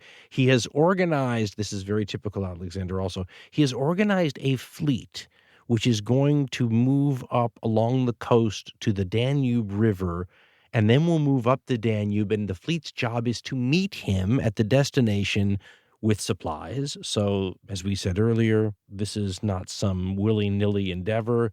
This is something that would take the Persian Empire during this period, I imagine, 2 years of planning to pull off. And Alexander first moves through Thracian territory pacified by his father, and then we are told by Arrian after a 9 or a 10-day march, he comes to a pass in what was called the Hemus Mountains. Hemus is a minor Greek deity that the Thracians considered sort of their god, who guarded them, and these Balkan mountains being called the Hemus Mountains back then, you might as well have called them the Thracian Mountains. And when Alexander gets there, we're told by Arrian, in a narrow sort of pass at some of the very heights in this range, so some of the heights are like 5,000 feet, he runs into some of the locals waiting for him sort of on the heights, and they've brought lots and lots of wagons with them. From my landmark Arrian, The Campaigns of Alexander, translated by Pamela Mensch, Arrian says, quote, "In the spring, he, Alexander, marched on Thrace against the Triballi and the Illyrians. He had learned that they were contemplating revolt, and he'd also considered it unwise, when embarking on a campaign far from home, to leave neighboring tribes behind without first humbling their spirits. Setting out from Amphipolis, he invaded the region of Thrace inhabited by the so-called Free Thracians, keeping Philippi and Mount Orbulus on his left. 10 days after crossing the river Nestus, he is said to have reached Mount Hemus, and there, at the narrow path leading up the mountain, he was met by many armed tribesmen is the way one of my other translations has it. Townspeople is another one. And Free Thracians standing ready to bar his way. They had occupied the height of Hemus at the very point where the army had to march past.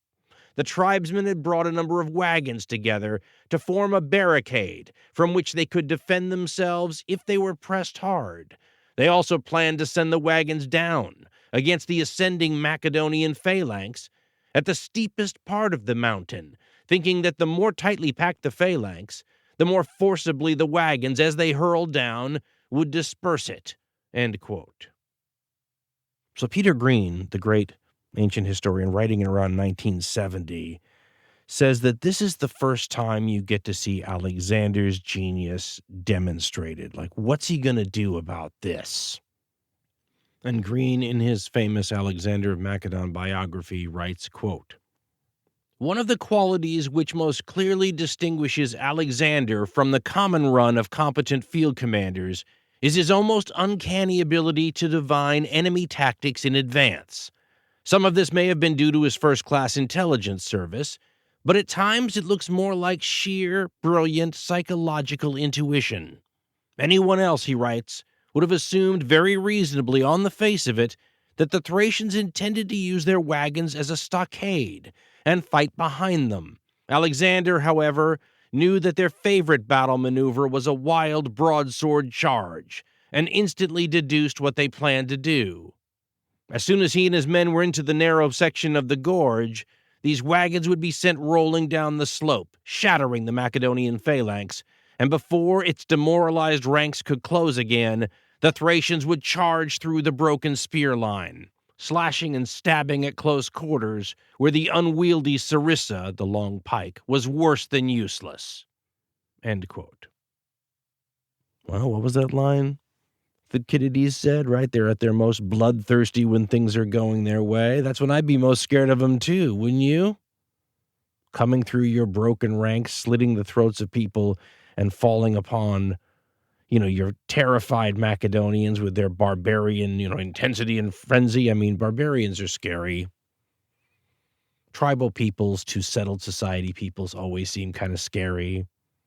Probably wearing war paint, the tattoos, the red hair, the green eyes, maybe drunken, maybe wild. All the good barbarian stereotypes in play here. But what Alexander tells his troops to do here, as Peter Green says, divining what they're going to do, forces us to think very long and hard about, what I've mentioned earlier, the physics of ancient warfare, what people do and what they're capable of doing. And this is where having Arrian as a military commander himself, operating in an era where the physics of ancient warfare aren't that different from Alexander's time, is key.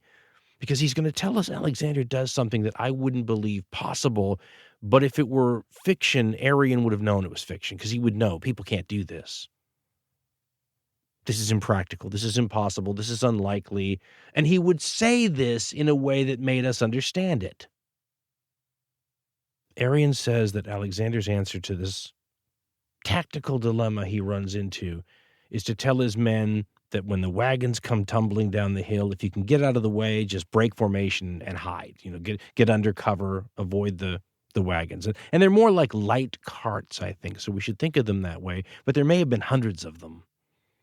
The next thing Alexander says is if you're caught in the path of these things, he wants them to lie down. Or it sounds more like he wants them to almost create, if you ever had a bike when you were a kid and you created a jump ramp, a sort of a ramp so that these carts would then hit the shields of troops lying down in front. The troops behind them would be at a little bit more of an angle. The troops behind them, if you've ever seen the tortoise formation, the testudo that the Roman legionaries would do in the imperial times, a version of that, if you will. But to lie down and create these ramps so that the carts would hit the first row of shields and just sort of get airborne and not really hurt anybody. This sounds crazy. Now, Green says that Alexander did some specific training before going up here into Thrace, winter training for his troops, some other things. So it's possible if he knew that this, the intelligence service, if he knew that something like this might happen, maybe this is a practiced maneuver, but it forces us to think a little bit more about what ancient armies were capable of, because according to Arrian, the Thracians did indeed launch the wagons downhill. Alexander's troops did indeed lie down with their shields over them, and no one was hurt. And remember, Arrian's trying to write an Alexander history specifically to cut through all the romance and the myth-making and the crap from his time period, so he doesn't want to deliberately lie. This is a very interesting thing, though, if you're a fan of ancient warfare, trying to figure out how it worked, that something like this was possible. From my Arrian, from the Aubrey de Selicourt translation, this, by the way, is where Alexander has to try to consider how to handle this threat that the Thracians pose. Quote, Alexander had now to consider how to cross the ridge with least loss, for cross it he must, as there was no way round. His orders were that those sections of the heavy infantry which had room enough were to break formation when the carts came tearing down the slope, and so let them through. Any sections, on the other hand, which were caught in the narrow pass were to form in the closest possible order. Such men as were able, lying prone on the ground with shields locked together above their bodies, so as to give the heavy wagons, as they careened down the hill, a chance to bounce over the top of them without doing any harm.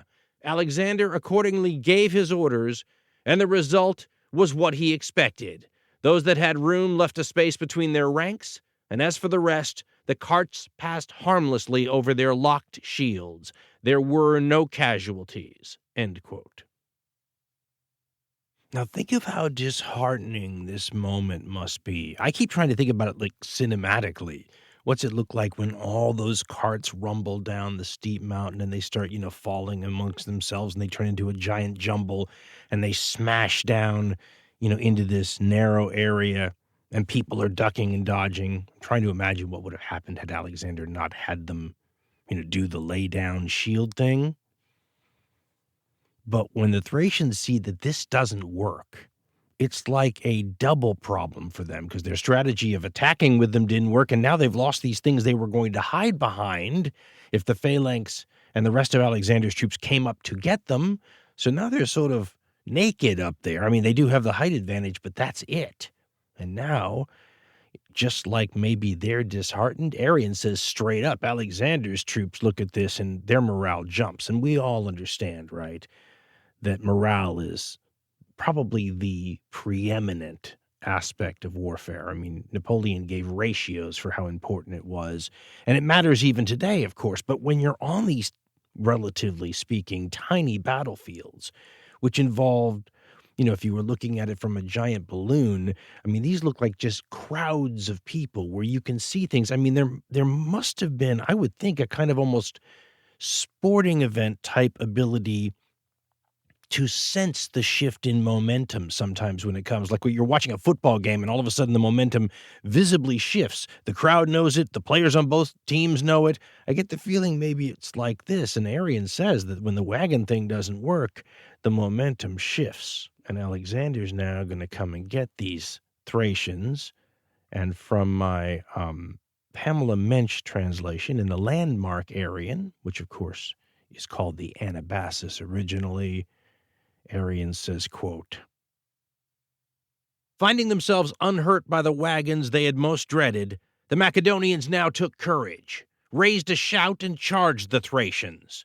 Alexander ordered the archers to move from their post on the right wing to the front of the phalanx, where the ground was better, and to shoot at the Thracians wherever they attacked. He himself collected the Agema, the shield-bearers, and the Agranians to form his left wing, with himself in command. The archers, shooting at the Thracians who sallied forth from the ranks, succeeded in driving them back. The phalanx now joined battle, and had no difficulty dislodging the barbarians, who were lightly or poorly armed. The Thracians no longer attempted to engage Alexander, who was advancing from the left, but threw away their weapons and fled as best they could down the mountain. Nearly 1,500 of them perished. Few of those who fled were taken alive on account of the speed and the knowledge of the country, though all the women who had accompanied them were captured with their young children and all the property they were carrying." End quote. This is a fantastic translation, by the way, of Arrian by Pamela Mensch here in the landmark Arrian. It captures all of the flair. You get a real sense of being able to see what Alexander's trying to do here. He's clearly setting up some sort of left hook where he's going to smash these people after sort of pinning them from the front, which is sort of the classic Macedonian hammer and anvil sort of tactic anyway. But it sounds like before the hook can even land, the Thracians have had enough, and they run down the mountainside, leaving their women and children behind them. I do like the little part Arrian throws in about how you can't really catch them in their own climate. Once again, they're like Apaches. Can't find them. Once they get into the hills, they're gone, disappear, invisible. But their women and children aren't. They get sent back to Macedonia as booty, probably to become slaves, and starting the tally that the Alexander as the Butcher sort of school will start to compile of people whose lives are negatively influenced and pain inflicted, maybe needlessly, because of the goals of Alexander. And at this point in the story, the goals of Alexander are pretty defensible from an ancient geopolitical standpoint. I mean, he's just sort of rounding out his territory and making sure that, these people don't swoop down on his people. I mean, you can always talk about the same sorts of defense needs that we still talk about today. There's a sort of an evergreen quality to those sorts of threats. And up until this point, one would see Alexander's actions as being thoroughly supported by all. And if the shoe had been on the other foot, the Thracians would do it to them. But it should be noted, these people who just suffered 1,500 dead to the Macedonians were not the people that Alexander wanted to inflict pain and suffering on.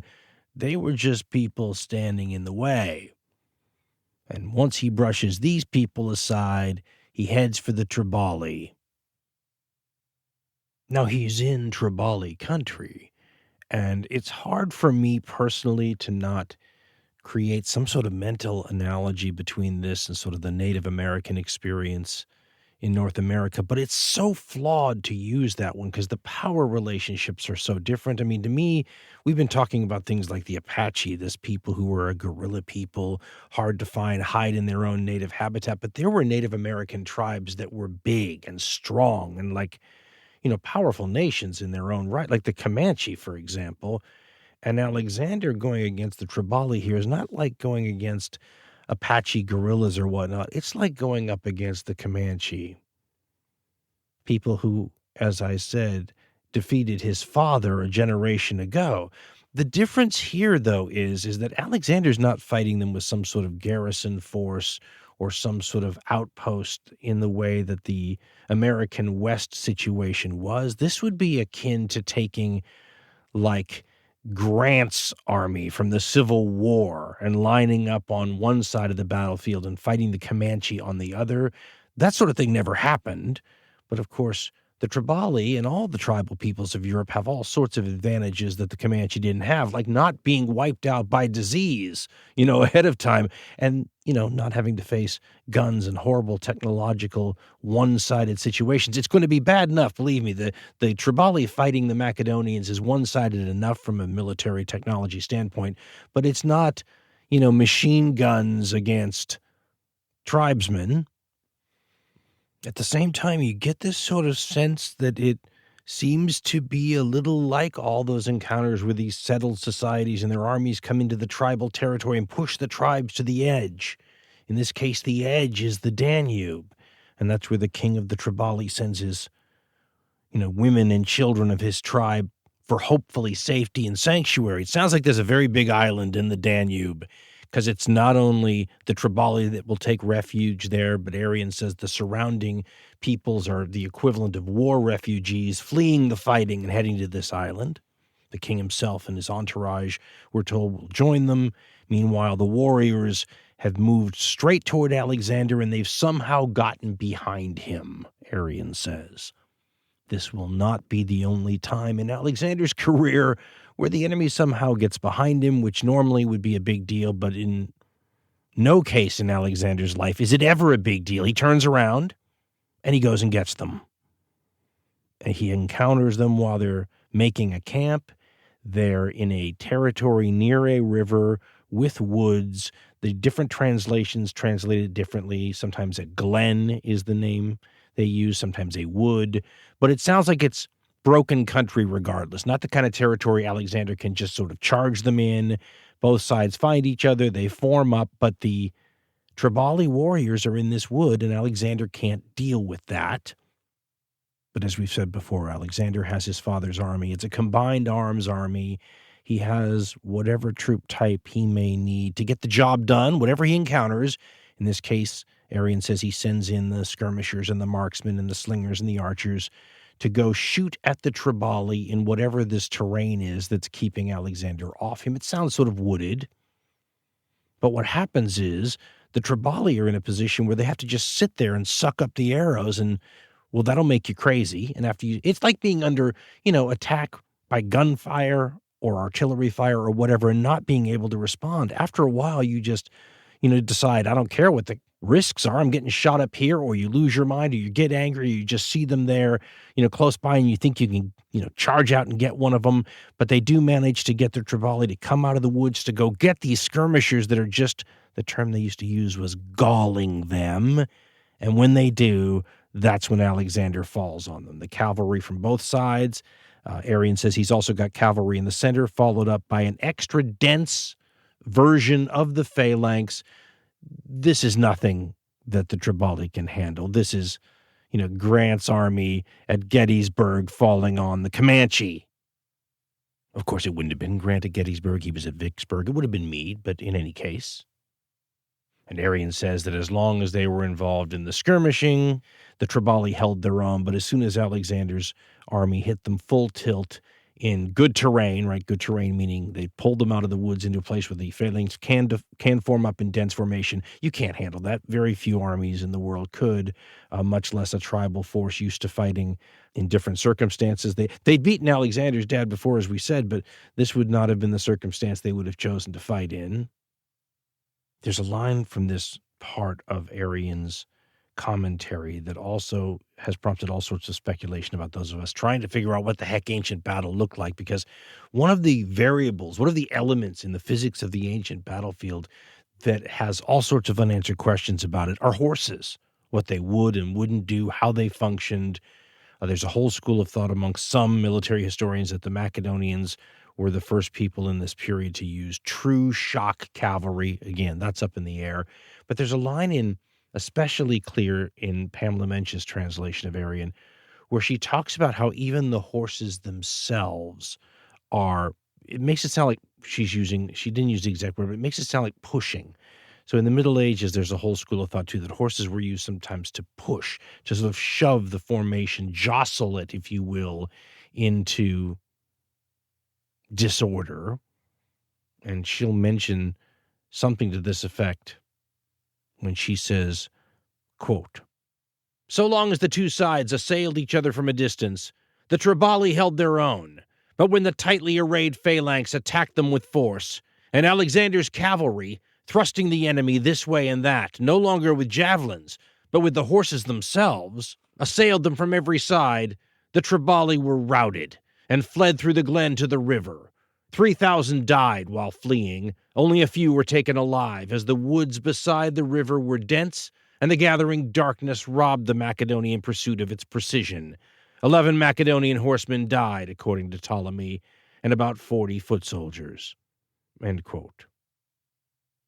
Interesting that Arrian says this information comes from Ptolemy, a direct breadcrumb connection all the way back to a guy who was probably an eyewitness there a long time ago, once upon a time. I love that. Sends a shiver down my spine to think of Arrian, a Roman-era historian, sort of informationally and storytelling-wise, spiritually transmitting that stuff like a channeler to us now. If the casualties sound suspiciously one-sided to you, I don't blame you. We should recall, and I'm going to make this disclaimer for the rest of the program, you can't believe ancient warfare numbers at all. You can't believe the army strengths. You can't believe the casualties. You can't believe the casualty ratios. None of it. Some would say you never can in warfare.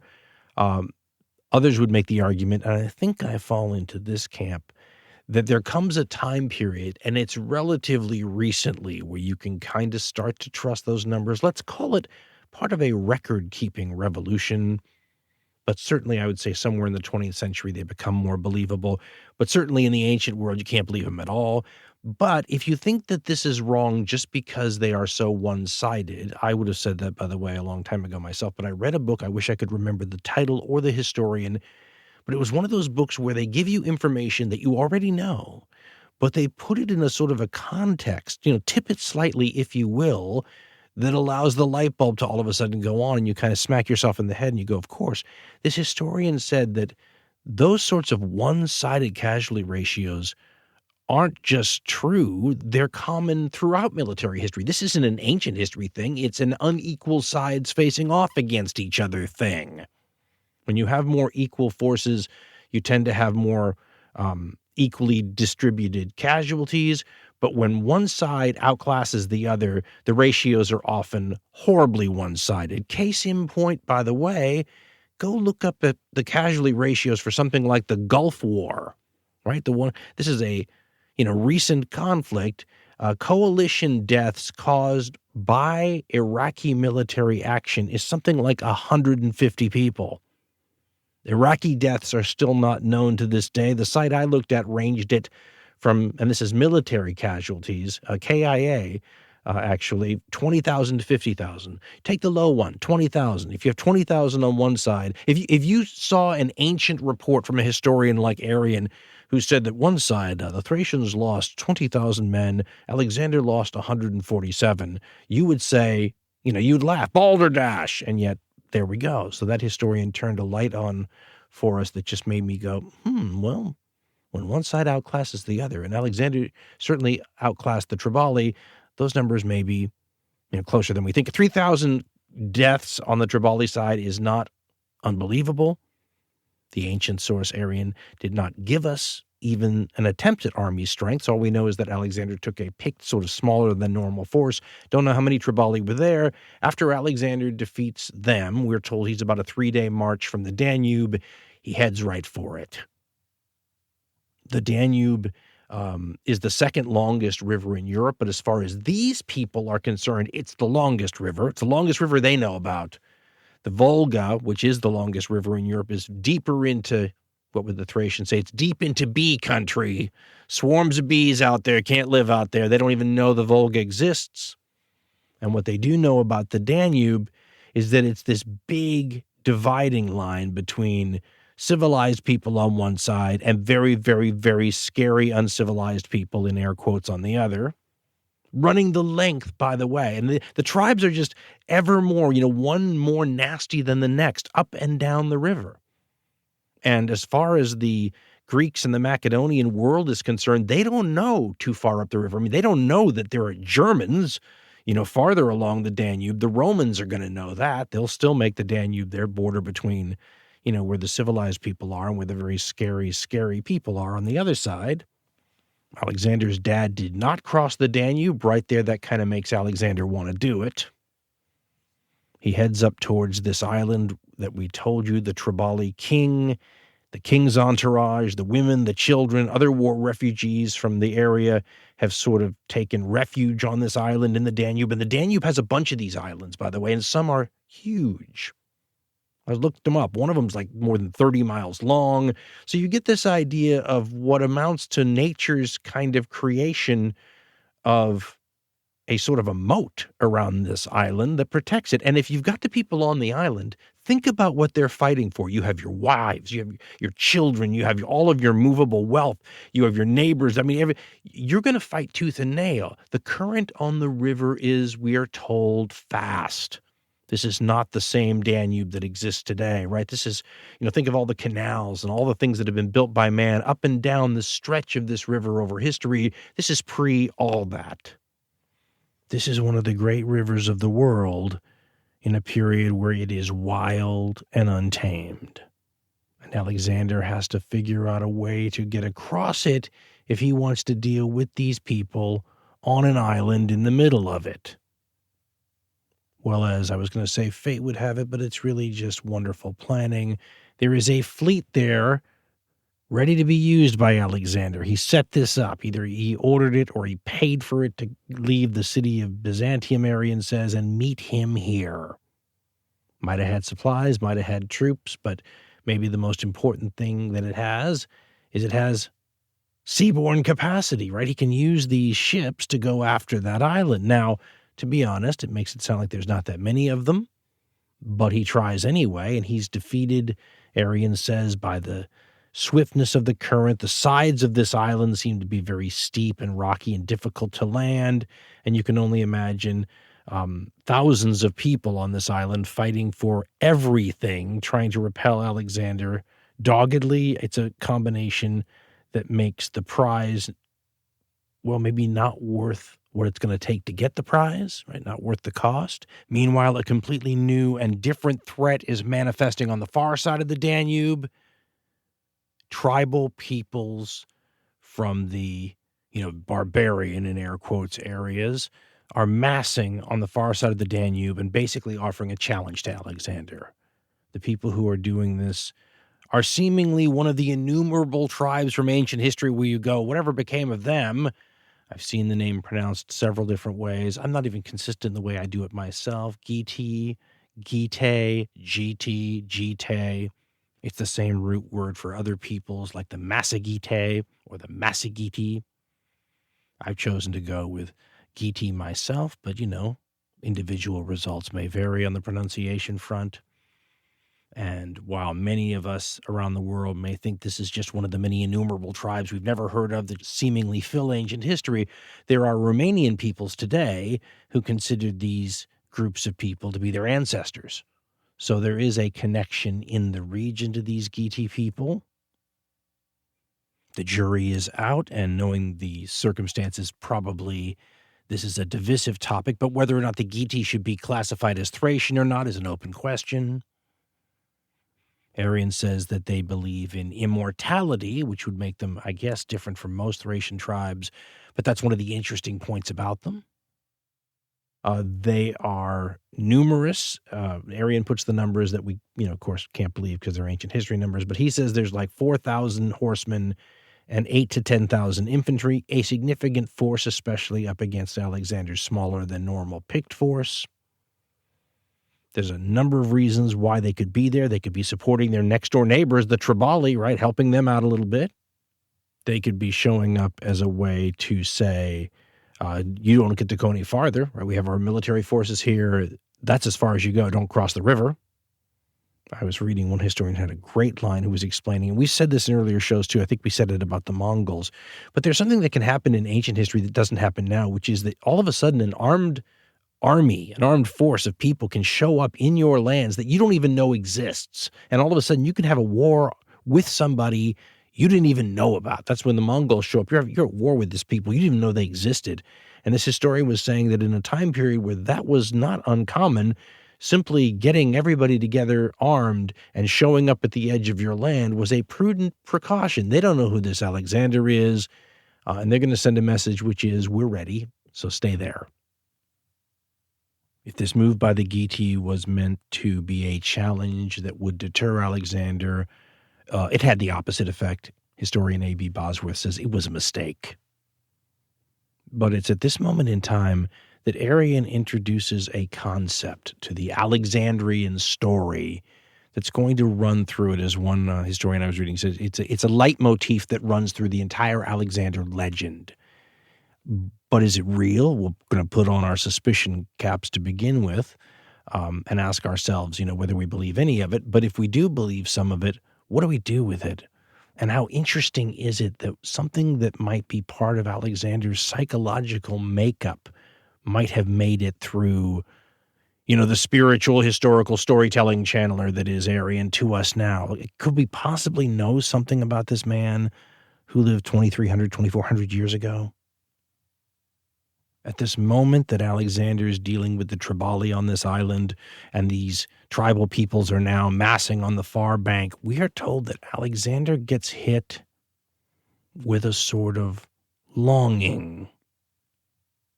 The Greek word that's used by Arrian is Pothos, and it, like so many of these philosophical Greek ideas, you can use 12, 15 different English words to try to describe what it means and still not hit the bullseye with it. All of my translations of Arrian have a footnote or an asterisk right by the first time that this is mentioned to try to explain it. In the Martin Hammond translation, he describes it and translates the word Pothos to a yen. Alexander gets a yen. In the Aubrey de Selencourt translation, he says that the idea of landing on the far bank of the Danube, quote, suddenly seemed attractive, end quote, to Alexander. And Pamela Mensch says that a longing seized him to pass beyond the Danube, a longing. So I looked it up, tried to understand it as best I could. Normally it's like a sexual thing, like the way some teenage boy, for example, would feel about some unattainable girl, and that sort of aching and yearning. But in the way it's used for Alexander, Peter Green says it's not used that way for any other person in history. In 1970, he tried to explain this Pothos thing that appears for the first time in the writings when these Getae tribesmen appear on the far bank of the Danube, and Peter Green in Alexander of Macedonia writes, quote, "Meanwhile, a vast horde of Getae nomads, some 4,000 horsemen and between 2 and 3 times that number on foot, had appeared on the far side of the Danube. Yet it was now, despite their presence, that Alexander found himself seized by a quote, end quote, irresistible urge to cross the river. If balked by the difficult," he means taking that island in the middle of the Danube from the Triballi, "try the impossible. The Greek word for this urge is Pothos. It recurs throughout Alexander's life as a, quote, longing for things not yet within reach, for the unknown, far, distant, unattained." Green continues, "And it is so used of no other person in the ancient world. Pothos, in this sense, is an individual characteristic peculiar to Alexander." End quote. in my Aubrey de Selencourt translation. The note for Pothos, when it appears in this part of the story, has another sort of description, and it says, quote, "This is the first occurrence in Aryan of the word Pothos, longing, yearning, which he and other Alexander historians use to describe the desire to penetrate into the unknown and investigate the mysterious. Victor Ehrenberg in Alexander and the Greeks argues that the word was used by Alexander himself. The present passage, however, he regards as an exception." End quote. Wouldn't that be interesting if this is a word Alexander used himself about his own longings and yearnings to continually go farther, and where those longings and yearnings in some other young male his age might have referred to some unattainable young lady he couldn't marry or whatnot. In this case, it's about that, river and what's beyond it that his dad never managed to cross. And it's weird because there's three sort of psychological aspects to Alexander's life that are often talked about. And I sat down and I drew a circle for each one. And in a Venn diagram-like way with three of them, they sort of overlap. One of them is ambition, which I'm fully qualified in understanding because we can all understand that. The other is Pothos, which I'm not qualified to understand. And the third is something called arete, which I'm also not qualified to understand. But when you do a little work just to learn the basics, you realize, okay, these three things are overlapping with each other and sort of energizing each other. The ambition, let's take that out for a second. Just look at Pothos and arete. Pothos, this desire to always go farther, right? To explore strange new worlds, to seek out new life and new civilizations, to boldly go where no man has gone before. And yes, a few of you will know there's one degree of separation between Captain Kirk and Alexander the Great because William Shatner played Alexander in a TV movie. It was horrifying. What might be better is to have Alexander the Great come back and play James Kirk.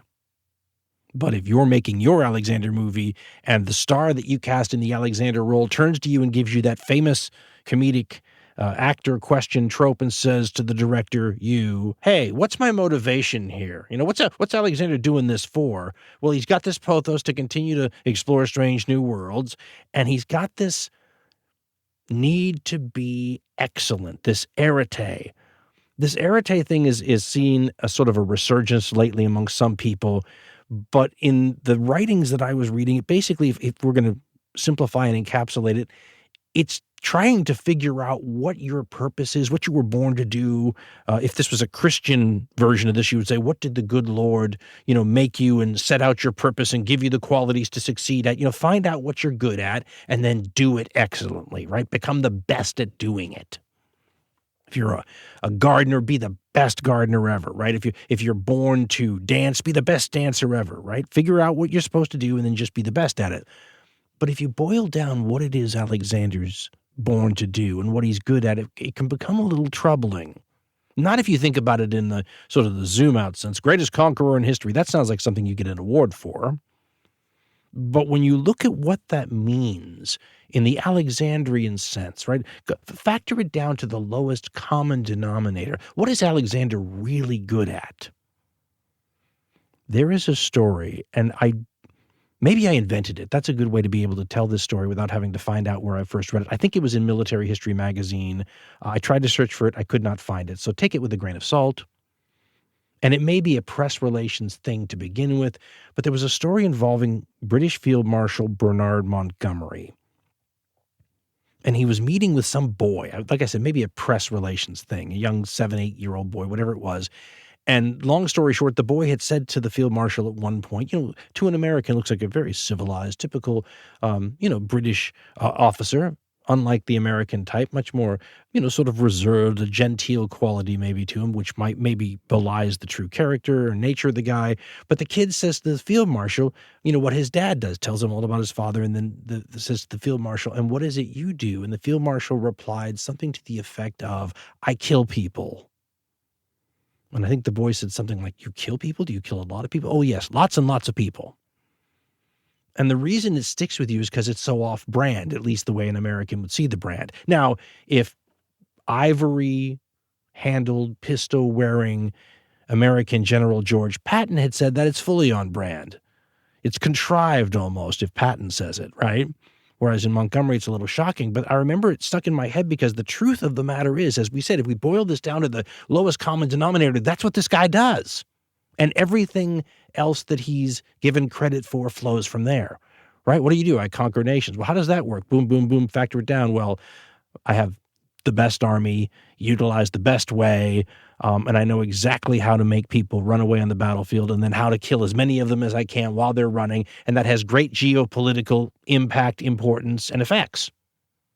I kill people, and I believe I was born to do it, and my philosophical beliefs, handed down to me, if not by the Iliad, which has been called the Bible of the ancient Greeks, then by Aristotle himself, who talked about things like arete. It would have been bred into him. His Homeric values at Philip II's court would have bred it into him. I mean, this guy's going to believe in being excellent at what you're born to do.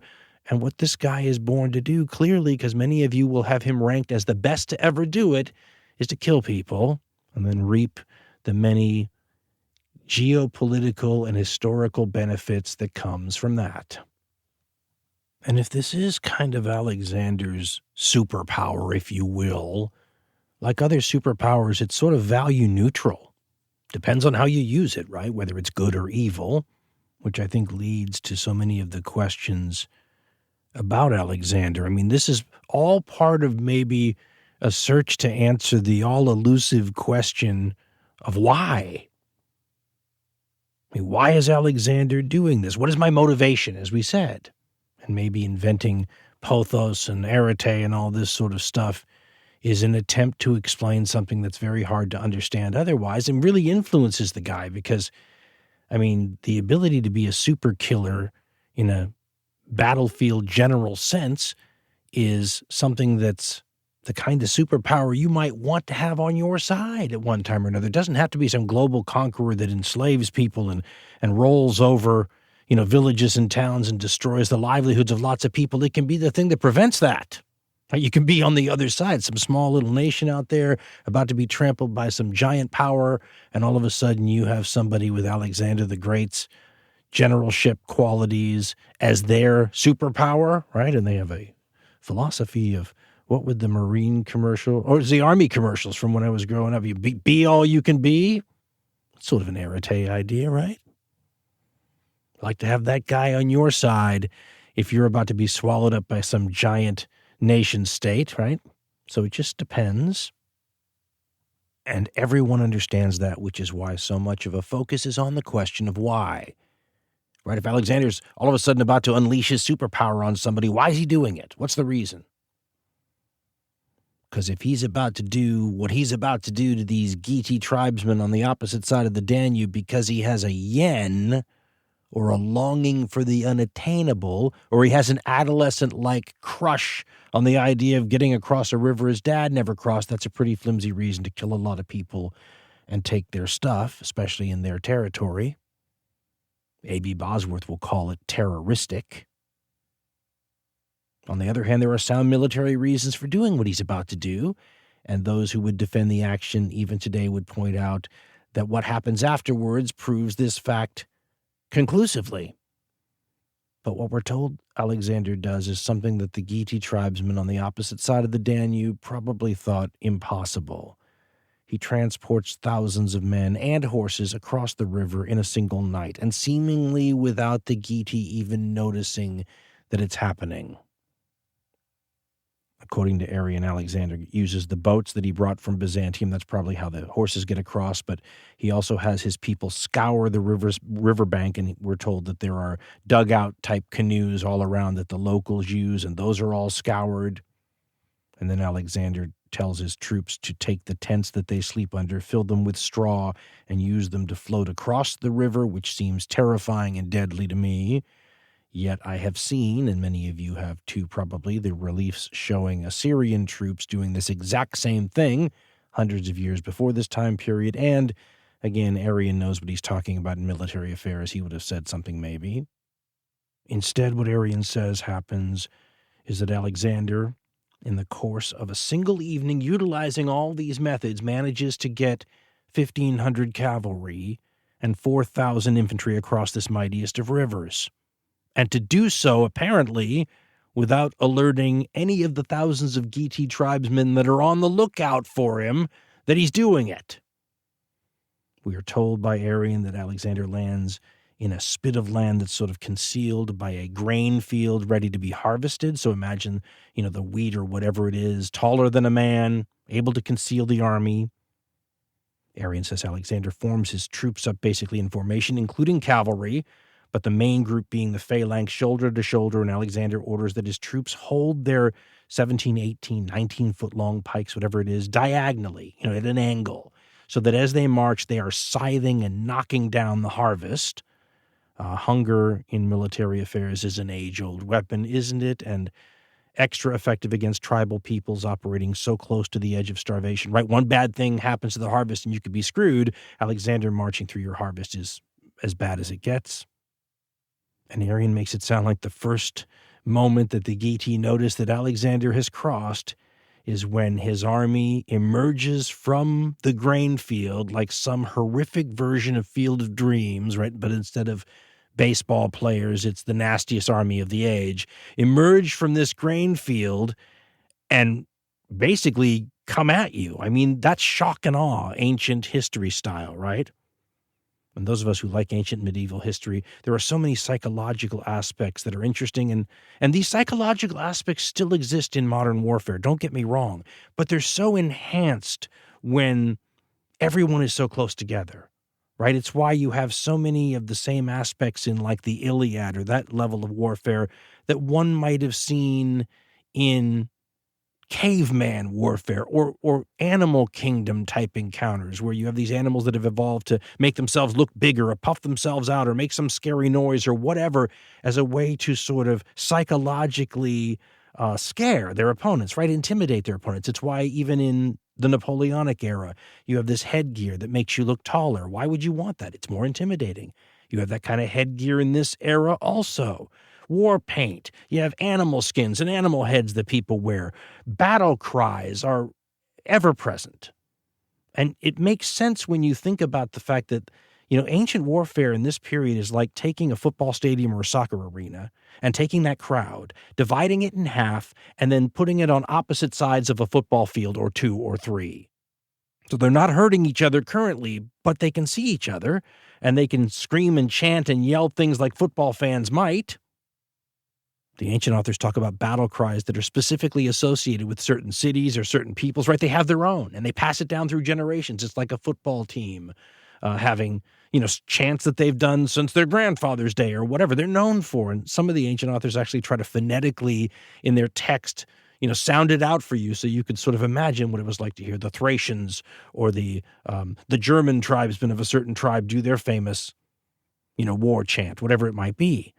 But a lot of this is intended to intimidate. And when you understand, as the Greeks used to say, Phobos, the god of fear, is ever present on the battlefield, a lot of people here are just barely holding it together psychologically. And you know that this is true because things happen in the ancient era that you don't often see in the more modern era to the same degree. I mean, there are units that just run before anybody touches them.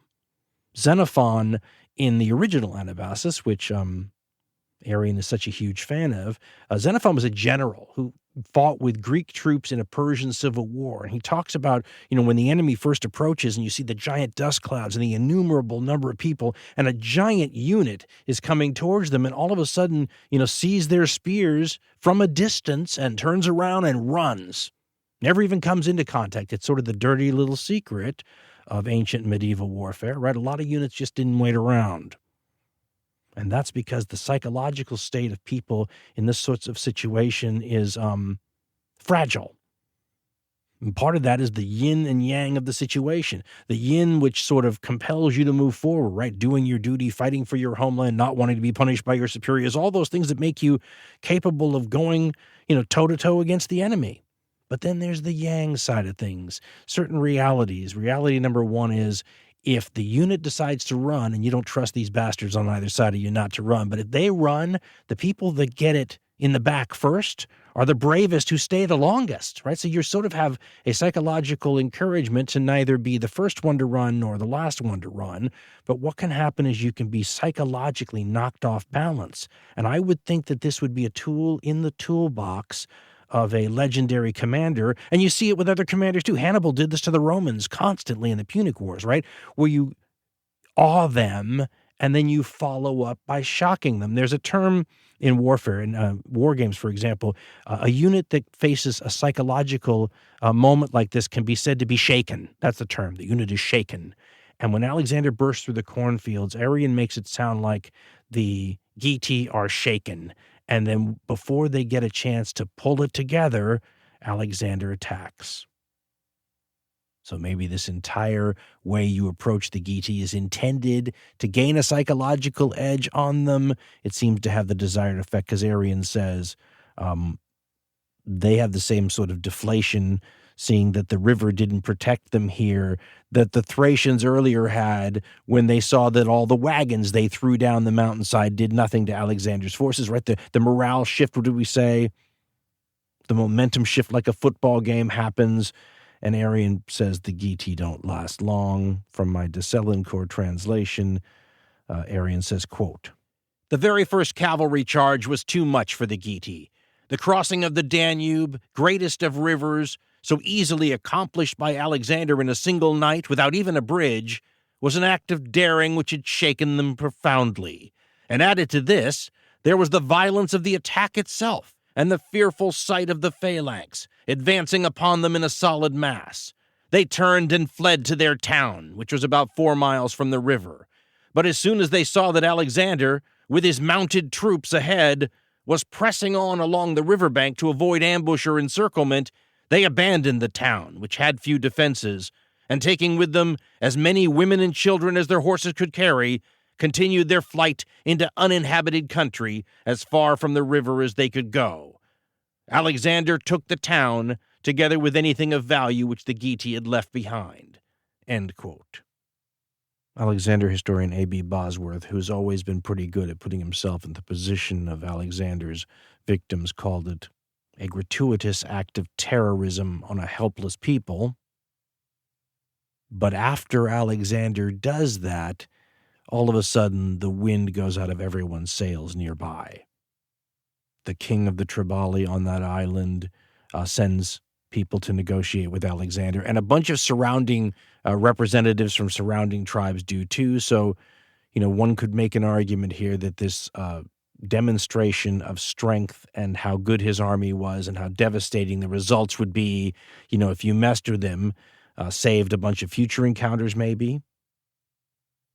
Let's be honest, though, the main lesson that these northern people learn from this encounter with Alexander is that he's not a boob. He's not a simpleton.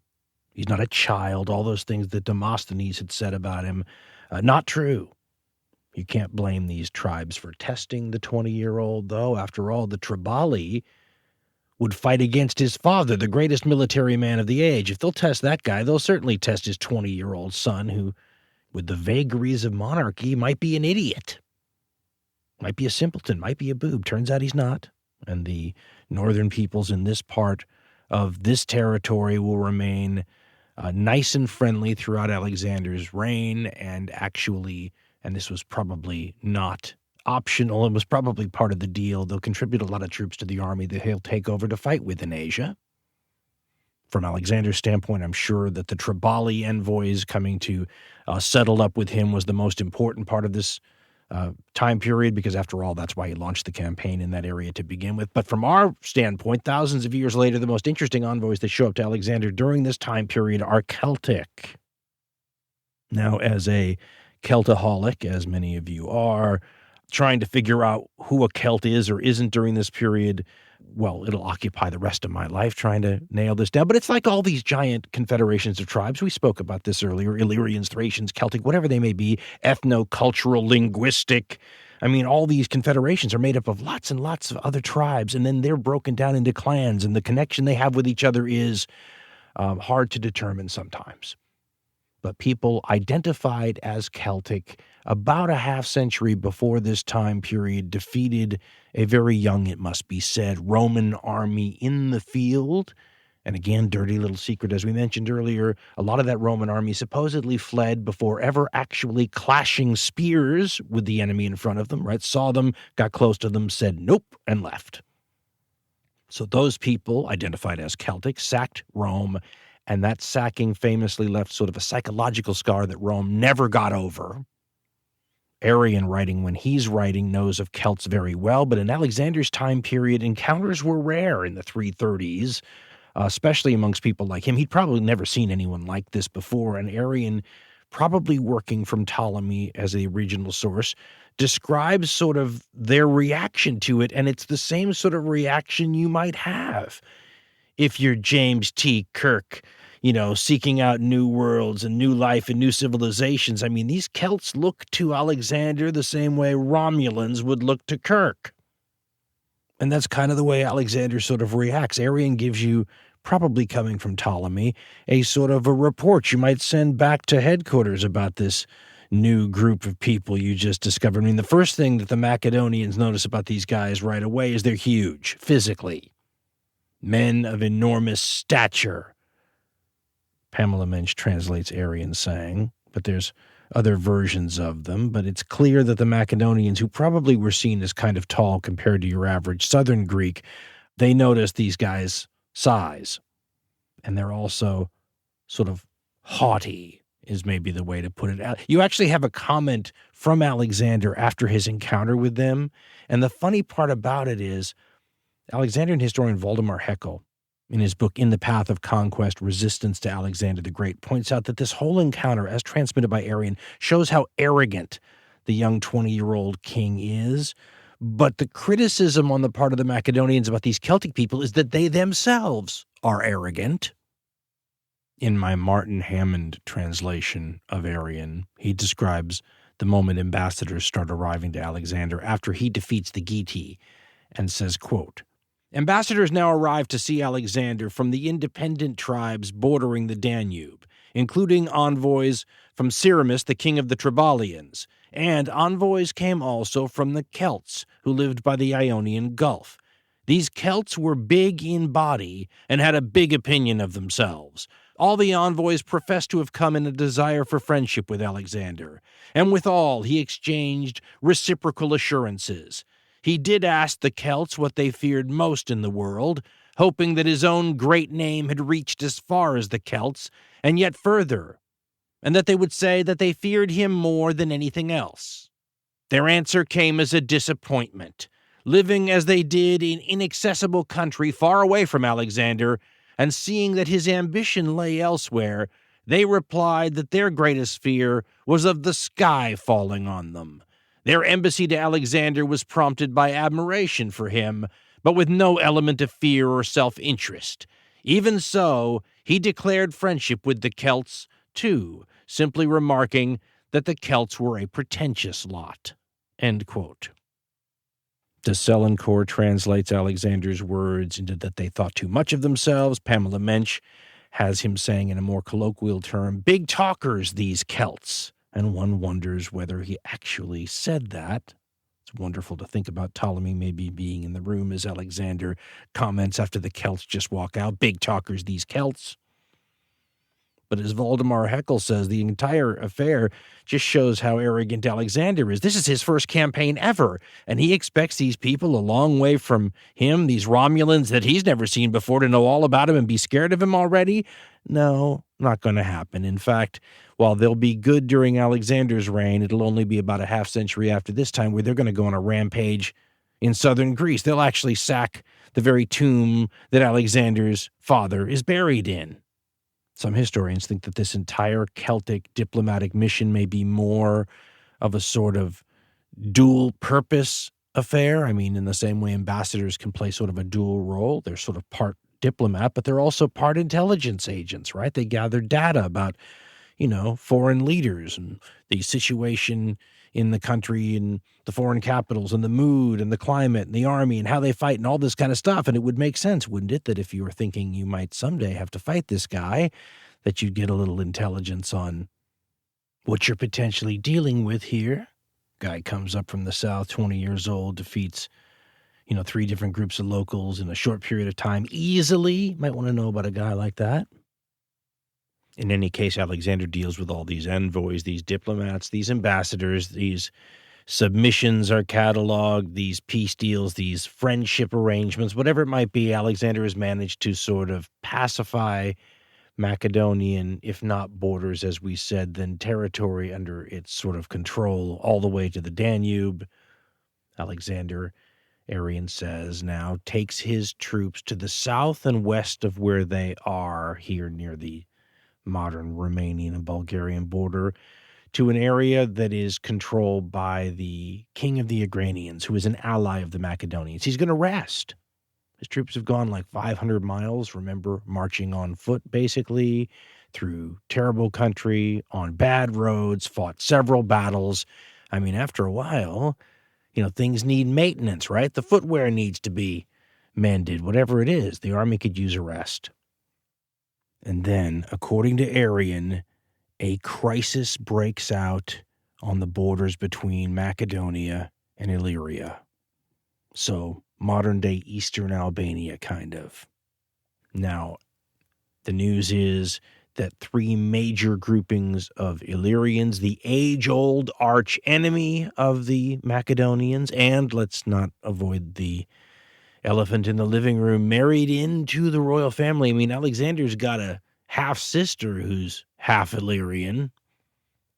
Well, they're on the warpath again, going to invade Macedonia or something like that in rebellion, Arrian says, and you never know if that's to cover something or not. But 3 major groupings of a people so dangerous that they killed Alexander's uncle, the king of Macedonia at that time, on the battlefield with 4,000 Macedonian soldiers left dead for the ravens. So obviously the Illyrian threat is real. Put me in the camp of people that thinks that this wasn't some unplanned encounter with the Illyrians, though, because we had, was it Plutarch who said they couldn't leave the Thracians in his rear and take his army and go to Asia far away from home because they're too dangerous? Well, magnify any threat the Thracians were to the Macedonians by 10 when you're talking about the Illyrians. The Illyrians really are the boogeymen of the nightmares of Macedonian little children. You could understand why some of these Illyrian rulers could be mad, though. The guy who's sort of leading the whole thing, Alexander's dad defeated him in battle, may have killed him. So, there's some grudges. Arrian says that Alexander's host, the king of the Agranians, the guy who provides Alexander's, maybe his favorite unit, certainly one of his favorite units, is jack of all trades, ranger, commando, Gurkha, special forces unit, the Agranian javelin men. He says, don't worry, I'm going to take one of these people off your plate. I'll go ravage the territory of this one major tribal grouping, and they'll have to deal with me. So you'll just have the other 2 to deal with now. Ian Worthington in By the Spear says that Alexander ordered him to do this, which may be the case. No matter what happens, though, Alexander's 3-headed Hydra problem just became a 2-headed one. And with customary speed, he races towards the fortress that he finds out the major ringleader here, a guy named Cletus, that he's taken refuge in. And Alexander heads over to this with his smaller than normal army, right? It's still this picked force. And he heads into country that I struggle to describe. It's difficult to know how to differentiate one area with really poor military terrain from another area where, if anything, it's worse terrain. I mean, do we have a bad terrain scale where if you score a 1, it's bad terrain? If you score a 2, it's worse terrain. If you score a 7, it's Thrace, where we just were, in the Hemus Mountains in modern-day Bulgaria. A 9 is where Alexander's heading here into Illyria, modern-day Albania. To use a phrase I use all too often, Illyria is like Thrace, only more so. And in a way, what we get a chance to see here is the true measure of Alexander the Great as a great military commander. Because to be honest, when you have the greatest military of the age, you want the giant cinematic battles that everybody oohs and ahs about, and no one more than yours truly, right? We're all entranced by the great field battles with tens of thousands of guys on each side, these incredible history-determining afternoons, right? But those things, in comparison to the day-to-day, grunt work of fighting, are rare in even a conqueror's life, the great field battles. The day-to-day stuff that you have to endure. First of all, the day-to-day stuff probably wipes out a lot of people, snuffs out their conquering career early on.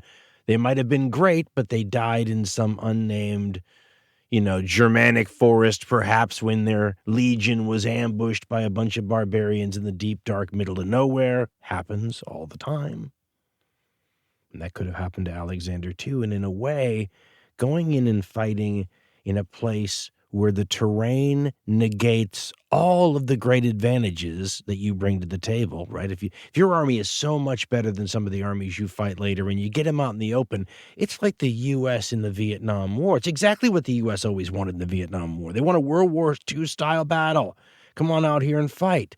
The terrain made it very difficult to do that, and a lot of the locals thought that there were other ways to go about winning a war than confronting the best army of the age head on.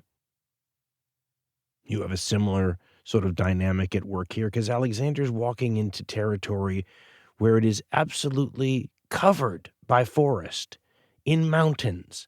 It's completely impossible to operate the way Alexander's going to be operating in the wide open plains in places like Asia later, or even in a place like Thrace, where once you got past the Hemus Mountains, it seems like there was some open country to deploy in. There are going to be paths here, the Arian says, where you can't get four guys to walk side by side. You have a sheer cliff on one side and a tumble into a river down a steep slope on the other. That's going to negate some of the best things you bring to the table. You may have a combined arms army, but the army is designed to do sort of a hammer and anvil deal, right? Line up those deep blocks of shoulder to shoulder, lined up guys with 18 foot pikes, and they pin and hold the enemy in front of them, right? Engage them, and then while that enemy's busy, send the cavalry around the flanks, try to hit them in the flanks and rear and roll them up. And I mean, it's a great tactic, but it doesn't work in the forest. It doesn't work in the mountains where Alexander's heading. So watching him conduct operations with all of his best, most dominating tools taken out of his toolbox is a chance to see, the guy in an equalizer situation. And certain things are going to become clear. The first thing is that even though these Macedonian kings are expected to behave like figures out of, the Iliad and sort of lead the charge and all that. I mean, his dad lost an eye, right? He was a crippled man from fighting. Alexander, if anything, even graded on the Macedonian curve, is going to be more aggressive and famously seek out battle even more. He's probably already killed people back when he was commanding one wing of the army at places like the Battle of Chaeronea and whatnot. But Arian is going to inject the adrenaline into his account now that we told you earlier is part of what makes him special, right? He writes, it's a movie account at some points, and Alexander is the star, and he is often in situations where normally you wouldn't want your king getting anywhere near those kinds of encounters that could so easily go wrong. Alexander's going to almost come off. It's a movie trope, right? You have to go to like a 1950s John Wayne movie where, they head up into the country where the natives live and you can hear drums in the hills all around and this sense of menace and being swallowed up by the country. And then when night falls, it's terrifying. I mean, it has that kind of a feel to it. And remember, there's a difference in the way militaries operated in this period compared to, say, Napoleon's time onward. Although there are examples of differences. I mean, one of the things the Mongols did was operate this way. But nowadays, if you're going to invade a country, you're going to invade along many roads on a wide front so that as you move, it's like ink spilling and just sort of absorbing the areas as the army moves forward. In this era, it's an army sort of marching like a little entity encased all by itself. They'll have flankers and people out, on cavalry scouting and maybe scouring for food and all those kinds of things, get a few informers. But by and large, it's this little group of human beings, relatively speaking, just marching into a territory. And if you could zoom out with a drone shot, you would just see it swallowed up by forest everywhere. It literally like American patrols, in Vietnam, once they got too far away from bases. It's just the jungle swallows you. Well, this isn't a jungle in Southeast Asia. It's the European ancient equivalent, and Alexander's marching into it, and he knows that there's at least 2 armies out there trying to converge to destroy him. And his mission is to get to one of them and destroy it before it can link up with the other. That's a very Napoleonic problem, by the way. Alexander moves with his trademark speed, gets to the fortified city where one of these ringleaders, a king named Clitus, is holed up before his ally shows up with the other army, which of course was the goal, but he sort of inadvertently traps himself while doing so. And as we've already said once, and as we'll say again, there's something about Alexander's career where he will do this, and you think to yourself, well, for such a great commander to continually put yourself in these situations, you want to say is a demerit, but that's like saying that Muhammad Ali, because he breaks the rules of pulling straight back from an opponent, right? You don't do that. No one teaches that. Yeah, but because of his superior reflexes, he gets out of trouble with it all the time.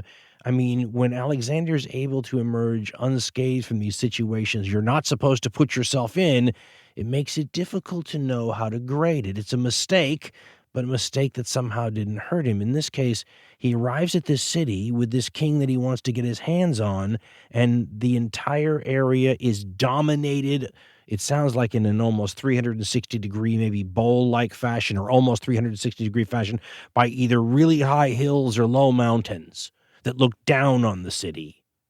And they are heavily wooded. And if they aren't already infested with tons of Illyrian warriors, as soon as Alexander shows up, they quickly are. And he has to try to figure out what to do now. He knows another army's on the way, so he does what Alexander's pretty darn good at, and he attacks. There is a quick, short, sharp encounter, we're told, and then the people inside the city that he was fighting go back inside the city, lock themselves up, and Alexander's troops, Arrian says, find the grisly remains of the sacrifice that had taken place before his little clash. 3 boys, 3 girls, 3 black rams, all slaughtered. Sacrifice seems to have been interrupted in progress, maybe. But what Alexander's got to deal with now is he's on this plain. He's still got an undefeated enemy in front of him, and the hills have eyes. We're in this mode where you're in scary enemy country. I mean, it brings up a certain question, right? We've mentioned that Alexander probably has about 15,000 or so men with him right now. Can you be frightened if you're surrounded by 15,000 of your own guys? Maybe, because Alexander finds out the very next day, after he's already started to implement a plan of walling the city off, right? We're just going to wall it off. Julius Caesar did that at Alesia. I mean, it's a typical sort of thing to try to do, but they've hardly started before the army that the King Clitus guy has been waiting for shows up, which ruins all of Alexander's plans and traps him even worse. Now he really is surrounded in native country, and he can't hardly move. And this is an era, remember, again, we'd mentioned how armies move differently, but they're also supplied differently. Alexander has no line of supply going back to some base. They're sort of on their own, whatever they can carry, and, of course, scrape up. So Alexander sends out a foraging mission. They take all the pack animals. He sends out a particular commander. They go out there to try to find food, and they get surrounded in their area. The hills around where they go get surrounded by the natives, and they're told that when nightfall happens, they're in grave danger. So Alexander has to put a crack force together, including our wonderful Agranian javelin men, the archers he likes, a little few elite guys, and they go with Alexander leading. See, he's involved firsthand in this, and they have a rescue mission to go get them out of this area where they've been foraging before the natives can wipe them out. But Alexander's problem now is he's stuck. He can't assault the city without being assaulted from the surrounding heights from the people on the other side of him. He can't go after the people on the surrounding heights without the city sallying forth and getting him. Adrian Goldsworthy In his book, Philip and Alexander sort of lays out the situation, pointing out that trying to disengage from an enemy you're in contact with is one of the most difficult things in all military maneuvers, and Goldsworthy writes, quote, "The situation was dangerous. Alexander did not have enough men to attack the city and simultaneously fight off Glaucius, who's the other Illyrian commander, and could not stay for long where he was, because finding food and forage would only leave detachments open to ambush. Yet escape would not be easy, for there was only a narrow route, broken by patches of woodland and enclosed by higher ground, held by Glaucius on one side and the river on the other. Arrian claimed that at times the track was barely wide enough for 4 men to march abreast." And then he continues by saying, "Withdrawal in the face of the enemy is rarely an easy thing to do, especially in mountainous terrain against highly mobile bands of warriors, accustomed to the country and inclined to see retreat as a sign of cowardice." End quote. This is where Arrian's story becomes adrenaline-fueled, because he gives us sort of a movie-like account of Alexander being here, there, and everywhere and rescuing troops in trouble and trying to get this entire affair of his army extricated from a problem, that maybe you could get some demerits for having gotten in the first place. But what he does is masterful, and he starts off by using the same sort of psychology that we mentioned when he was dealing with the Getae coming through the cornfields. Well, that's what they called it in the ancient writings, wheat fields, whatever you want to say, and the emergence all of a sudden of the troops there providing the awe, followed by the shock. Ian Worthington basically lays it out. And so when we said earlier, you wonder if something like this is a tool in Alexander's toolbox, well, that question gets answered. Worthington says, quote, "To gain the upper hand over his foes, Alexander turned to psychological pressure, something for which he would become famous. He decided to put on what appeared to be military maneuvers, arranging his entire phalanx into a single block, 150 ranks deep, with cavalry squadrons of 200 or so on either side of it. The men were ordered to march back and forth, with their sarissas, those are their pikes, up, lowered as if for a charge, and then pointing to the right and left before forming into their standard wedge formation. All of these moves," Worthington writes, "were carried out in total silence, except for the sharp commands to the men to change the directions and angle of their weapons." Thinking that Alexander was simply drilling his troops, Glaucius and his men began to move forward, more to get a better look at the rigorous and disciplined training of the Macedonian infantry than anything else. In doing so, Worthington writes, they played into Alexander's hands. The king waited till they were close enough and then gave a prearranged signal. At once the men turned to face the enemy and shattered the silence as they clashed their swords against their armor and at the top of their voices roared out their battle cry, "Ala la la la la la." I don't know how to pronounce the battle cry. Over and over again. The tribesmen, the Taulantii, practically jumped out of their skins and in panic turned tail and fled. End quote. That's what we were talking about earlier, the fact that so many people can be spooked into running or turning tail because the momentum when some people run for the rest of the people to run is contagious, right? Phobos, the god of fear. And Alexander and all the great commanders, right, understand this, and that was simply a display of military drill that so intimidated the tribesmen. Adrian Goldsworthy says, who couldn't have fought this way and wouldn't have wanted to, in a way that made them back off of Alexander and give him room to sort of, if you will, make a run for it with his troops. It's interesting to note that the level of drill here, assuming all of this is true, although I can see it happening with the Romans, for example, so I don't know why it couldn't have happened with Alexander. The level of drill freaked out the Illyrians. I mean, it's a little like Alexander, and I'm reminded of the animal kingdom again, where you just can see, warfare when, we haven't started fighting yet, but I can look at you, and there's an intimidation thing. It's Mike Tyson on one side of the ring and the other guy on the other side. I haven't started punching you yet, but I'm already working on you psychologically. He's got his troops drilling in front of him as a way to say, look at what I can do here. Do you really want a piece of this?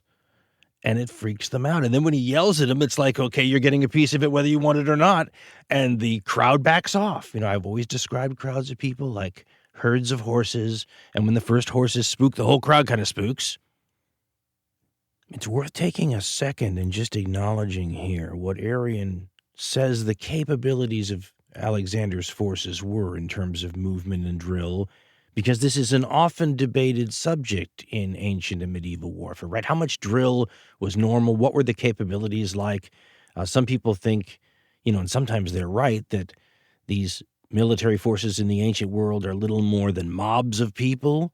But then you see the Romans or Alexander here or the Chinese, and all of a sudden it's as regimented as anything you'd see later.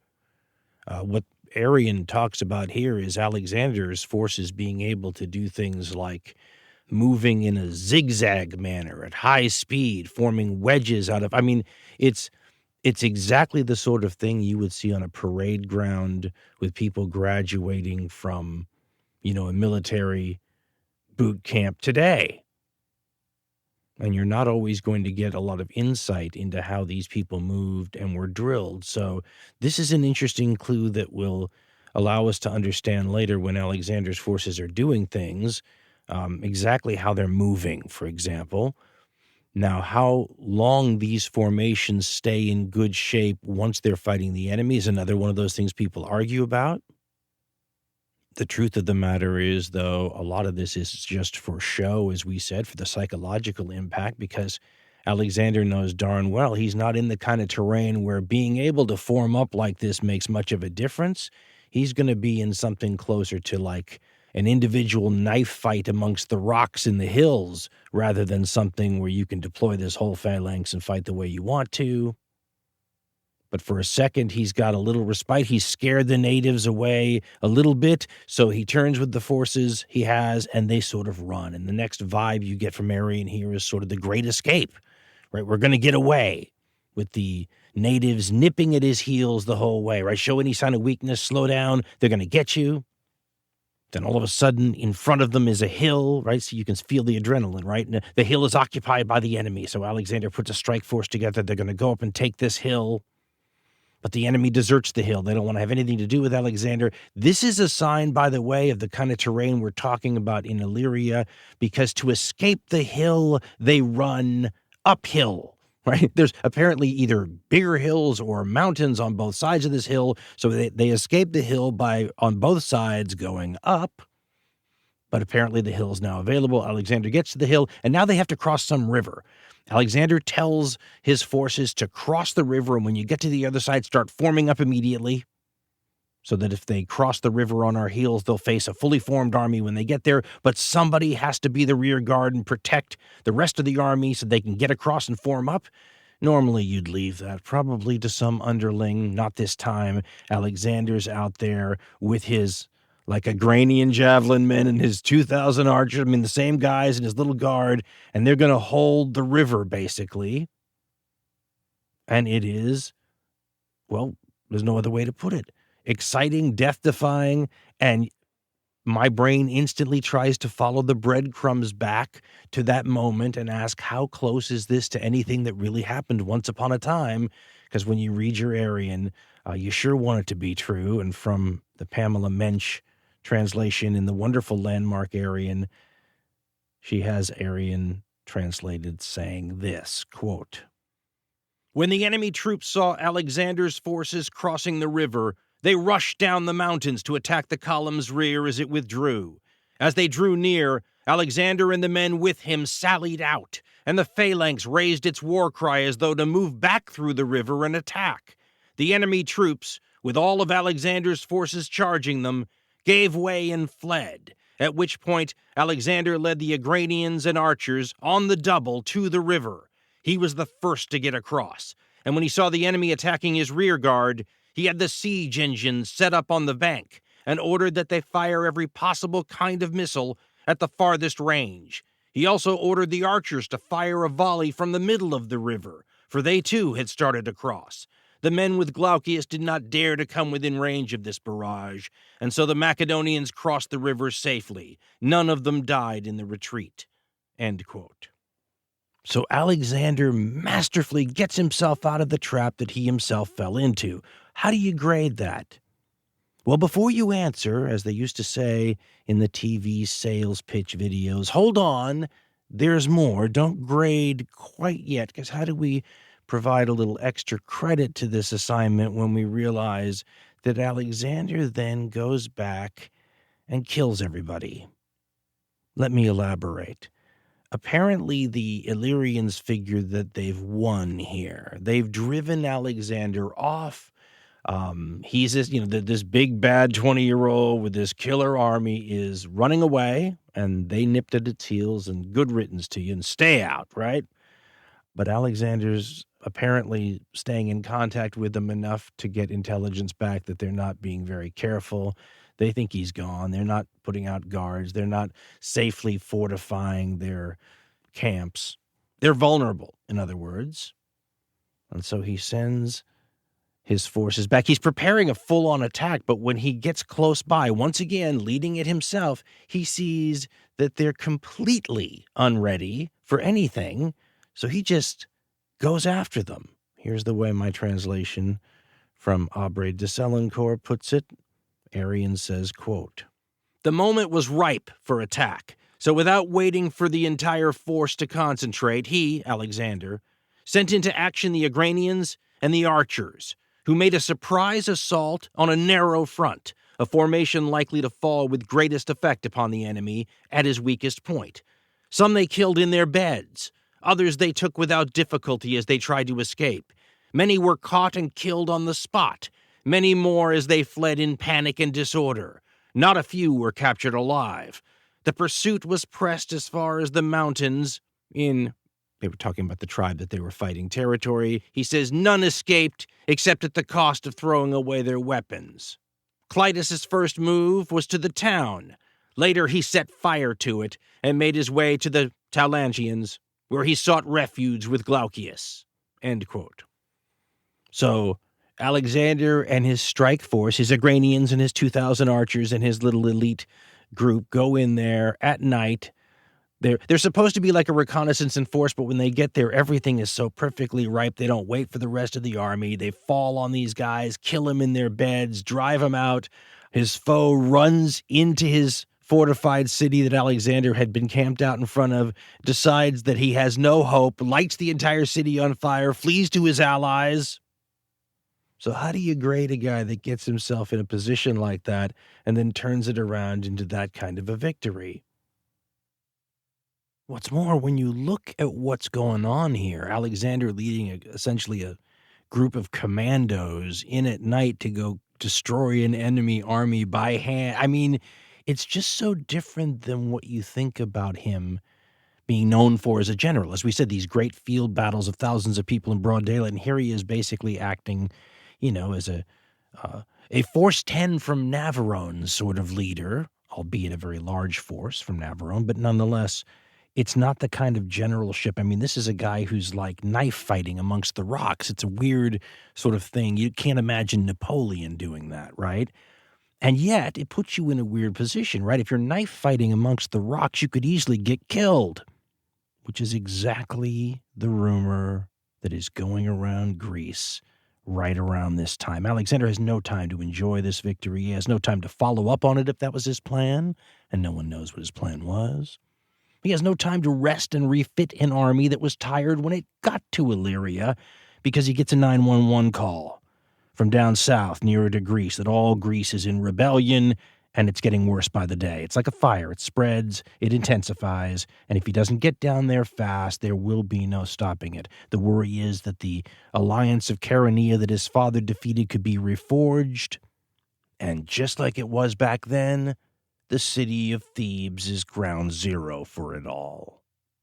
There is Persian money at work here, and was it Cicero that said the sinews of war are endless money. Well, anyone who knows this period knows that when you look at the Achaemenid Persian Empire, it seems like they are the equivalent of the dragon Smaug from The Hobbit, sitting on a giant pile of gold that no matter how much they spend never seems to get any smaller. And they'd had a leadership crisis over the last little bit. The leadership crisis is settled. They have a new king on the throne. They've examined the situation here, realized that Alexander is not a simpleton, a child, or a boob, and they better start spending some money or they're going to be facing him, in person. They already have a 10,000-man force of Macedonians in their territory causing trouble. So all of a sudden the spigots are open, money's being distributed, and somehow our old friend in Athens, Demosthenes, is the conduit. He's the money launderer. He's the arms trader here. And there are all sorts of accusations, by the way, from some of the ancients. Most of the stuff I read from the modern secondary sources and historians say almost certainly not true, but that Demosthenes is taking these enormous sums of money, truly arms dealer type money even today, and keeping it. But ancient sources like Diodorus Siculus say he's paying for weapons, and the weapons are being sent to the Thebans to support what's going on in Thebes, which is talked about by a couple of different sources, and yet the sources begin to diverge with this story. This is an important story. It is one of the most significant blights on Alexander's career coming up here. And so people who want to paint Alexander in a positive light have to figure out ways to, spin some of this story. Diodorus Siculus is not one of those people. As we told you before, he spends all of 2 sentences on all the stuff we just covered, right? The Thracians, the Triballi, the Celts, the Illyrians, all that stuff. That's 2 sentences. He's going to go into depth in what's about to happen here in Thebes. Arrian does the same thing, but Arrian sources, guys like Ptolemy, have every incentive here to try to absolve Alexander from some responsibility, which is tough to do when you're the king. My favorite account of what happens in Thebes to spark this whole rebellion comes from Conquest and Empire by A.B. Bosworth. Basically, it involves some of the people that Philip, Alexander's dad, threw out of Thebes because they were anti-him, right? Anti-Philip elements. Throw them out of Thebes, get the hell out, you're banished. They come back when Alexander's gone, and they are part of a rumor spreading that Alexander is dead. Now, there's a lot to this Alexander is dead thing you have to kind of unpack to know from a legal standpoint, because some of this stuff is all going to be argued in legalese over what the contract was, where we had this agreement where you're going to follow me. And if Alexander is actually dead, there's an argument to be made that any deal that all these places like Thebes and Athens and everywhere, any deal they made with Alexander is null and void, right? If you're dead and you have no heir, there is no deal. We're not rebelling against you. The deal was off the minute you died, and that's what I heard happened. And when you are, like Alexander, doing the equivalent of having knife fights amongst the rocks up in Illyria, it's not that hard to make a case that you might be dead. When you don't have continual supply lines, like we talked about, bearing constant messages back and forth so you're in touch with, the army in the field, it's easy to just say, we haven't heard anything for a long time, they're probably gone. Some of these rumors suggest that the army itself was lost. Can you imagine if Alexander and the army was lost, how hard it would be to keep a bunch of people who only recently were subjected to Macedonian rule, how hard it would be to keep them down? Here's the way A.B. Bosworth describes what happens. And to understand when he says the word Cadmea, this is the sort of the we would call it a garrison. It's in the Acropolis, I guess, of Thebes, and it's where the garrison that Philip put in there of Macedonian troops is sort of headquartered. And when this rebellion is going to start, the Thebans are going to sort of put that under siege. And A.B. Bosworth says, quote, "As the campaign in the north continued, and no word of its progress reached the south, the rumor circulated that he, Alexander, had been killed. In the Athenian assembly, Demosthenes produced an eyewitness of his death, and speculation was rife over the whole of southern Greece. At Thebes there was an insurrection.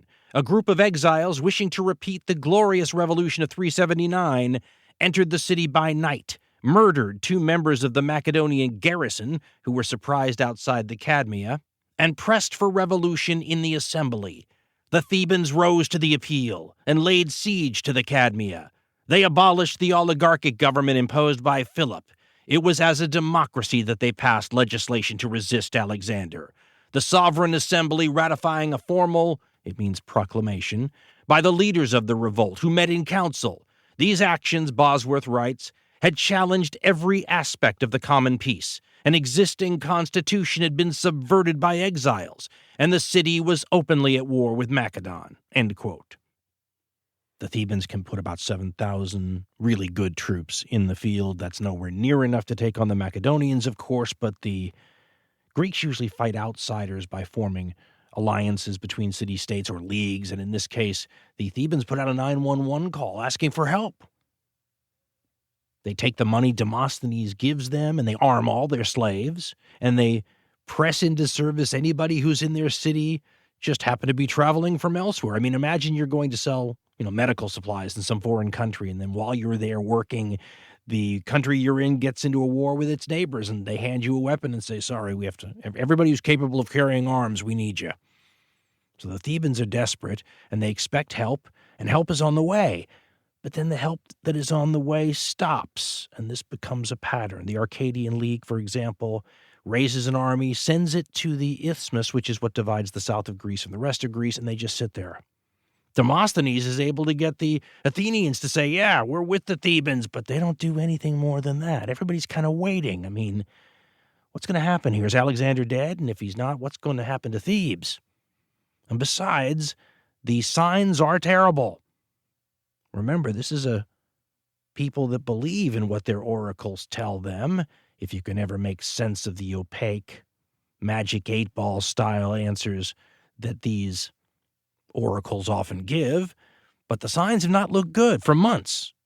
Diodorus Siculus says that a giant spider's web appeared outside a very important shrine, and it was iridescent and rainbow. They're seeing blood on the water in certain important places. Certain other shrines are having issues, and the statues in Thebes begin to sweat.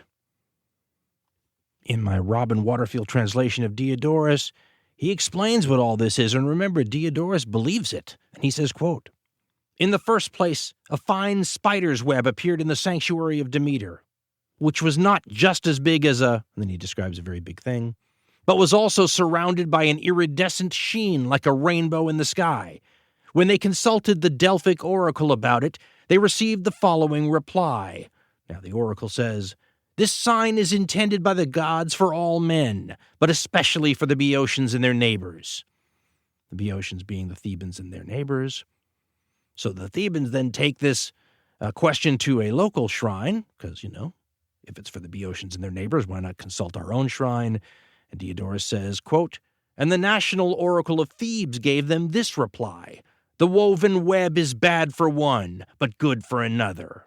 This sign," says Diodorus, "appeared about 3 months before Alexander came to Thebes, and then, at the time of his arrival, the statues in the agora visibly dripped sweat and were covered with great gouts of it." End quote.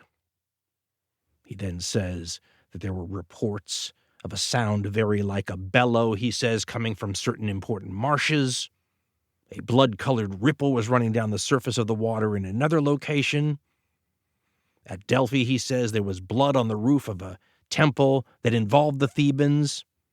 And Diodorus says the message that was being sent is clear. Quote, "The professional interpreters of signs said that the meaning of the web was that the gods were departing from the city, while its many hues meant that there would be a storm of various troubles, that the sweating statues meant overwhelming disaster, and that the appearance of blood in several places meant that a great slaughter would take place in the city. Since the gods were clearly predicting catastrophe for the city, the advice of the experts was that the Thebans should not commit themselves to deciding the war on the battlefield, but should rely on negotiation as an alternative, safer way to settle matters." End quote. The Theban response seems to be something along the lines of, screw that, we're fighting. Now, as we said earlier, the accounts of Arrian and Diodorus start to differ quite a bit here. I mean, Diodorus sounds like he's writing about the American Revolution from the American side, and Arrian sounds like he's writing it from the British side. And yet the story of the American Revolution that they're writing about, in that story, the American Revolution is crushed by the British, And it's hundreds of years later, and Arrian's basically trying to explain all this freedom and independence stuff that was being thrown around Thebes, and he basically treats it like a kind of a delusion, or that the people are preyed upon by these, slick guys using the cute, old words, right? Using freedom and liberty as a way to sort of arouse the people into a fever that would lead to terrible things. And by the way, this is from my Martin Hammond translation, and Arrian is explaining the story from the start here. He says, quote, "Meanwhile, some of the Theban exiles who had been expelled from the city made a covert return to Thebes at night, invited back by a group in the city with revolutionary intent. These exiles captured and killed Amyntas and Timoleus, 2 officers of the garrison occupying the Cadmea, who were outside their base, quite unsuspecting of any enemy action. They then came before the assembly and incited the Thebans to revolt from Alexander, making play with the fine old slogans of freedom and independence, and urging that now at last was the time to be rid of the heavy hand of Macedonian rule." End quote. Arrian then kind of provides an out here for the common people that maybe they didn't believe all this liberty stuff necessarily, but the revolutionaries were telling them that Alexander was dead, and that seemed to be the better argument from their point of view. Arrian says, quote, "What told more with the general people was their assertion that Alexander had died in Illyria.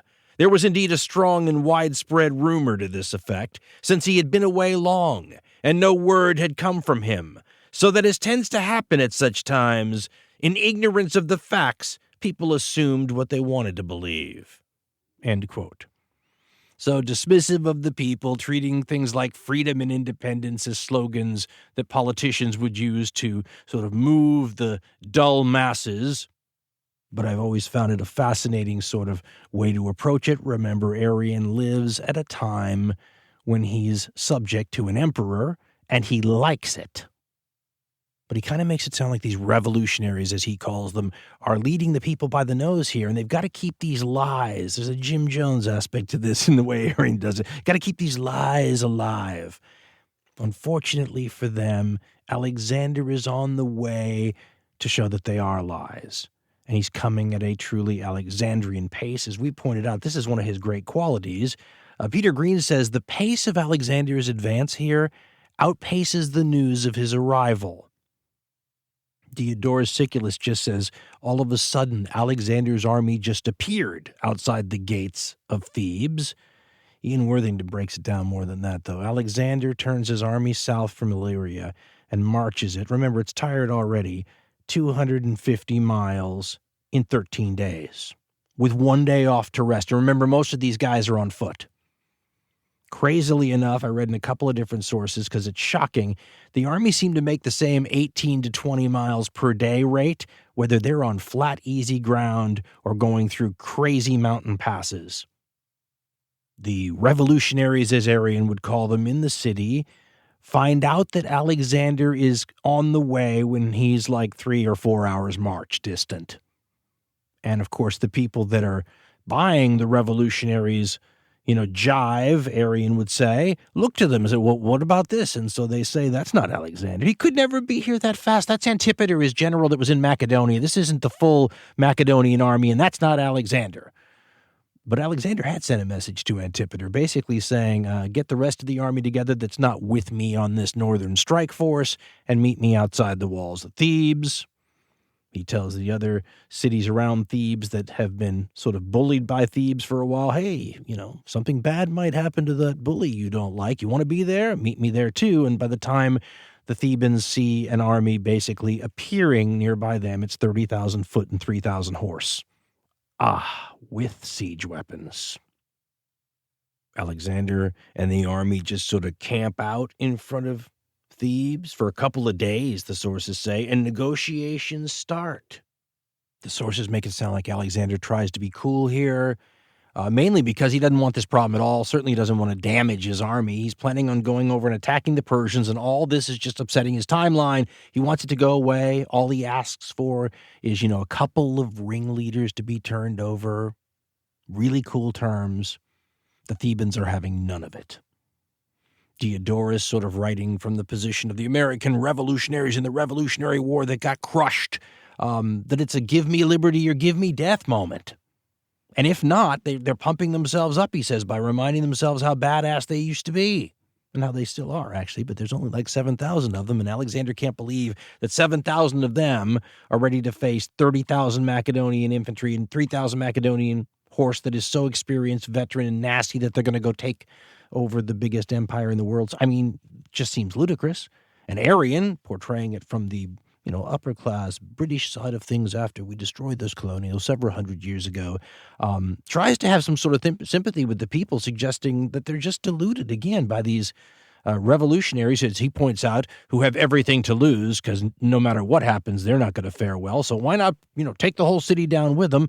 And Alexander's hip to that because he actually says at one point in the, with the negotiations between the two, he's sending heralds out. They're sending heralds out and they're yelling to each other the terms. He actually says, hey, anybody in the city that doesn't want to go along with that, right? How'd you like to be on the losing end of a 60-40 vote on do we, take on Alexander or not? He basically says to the 40% that were on the losing end or whatever it was, hey, if you didn't agree with that, you can come over and you'll be spared. Just come out of the city. And instead, he gets attacked by a light infantry and cavalry sort of quick strike force that kills a couple of Macedonians. Not necessarily in the order I just portrayed it. This is all kind of happening at once. These are the negotiations to try to figure out whether this battle really has to happen.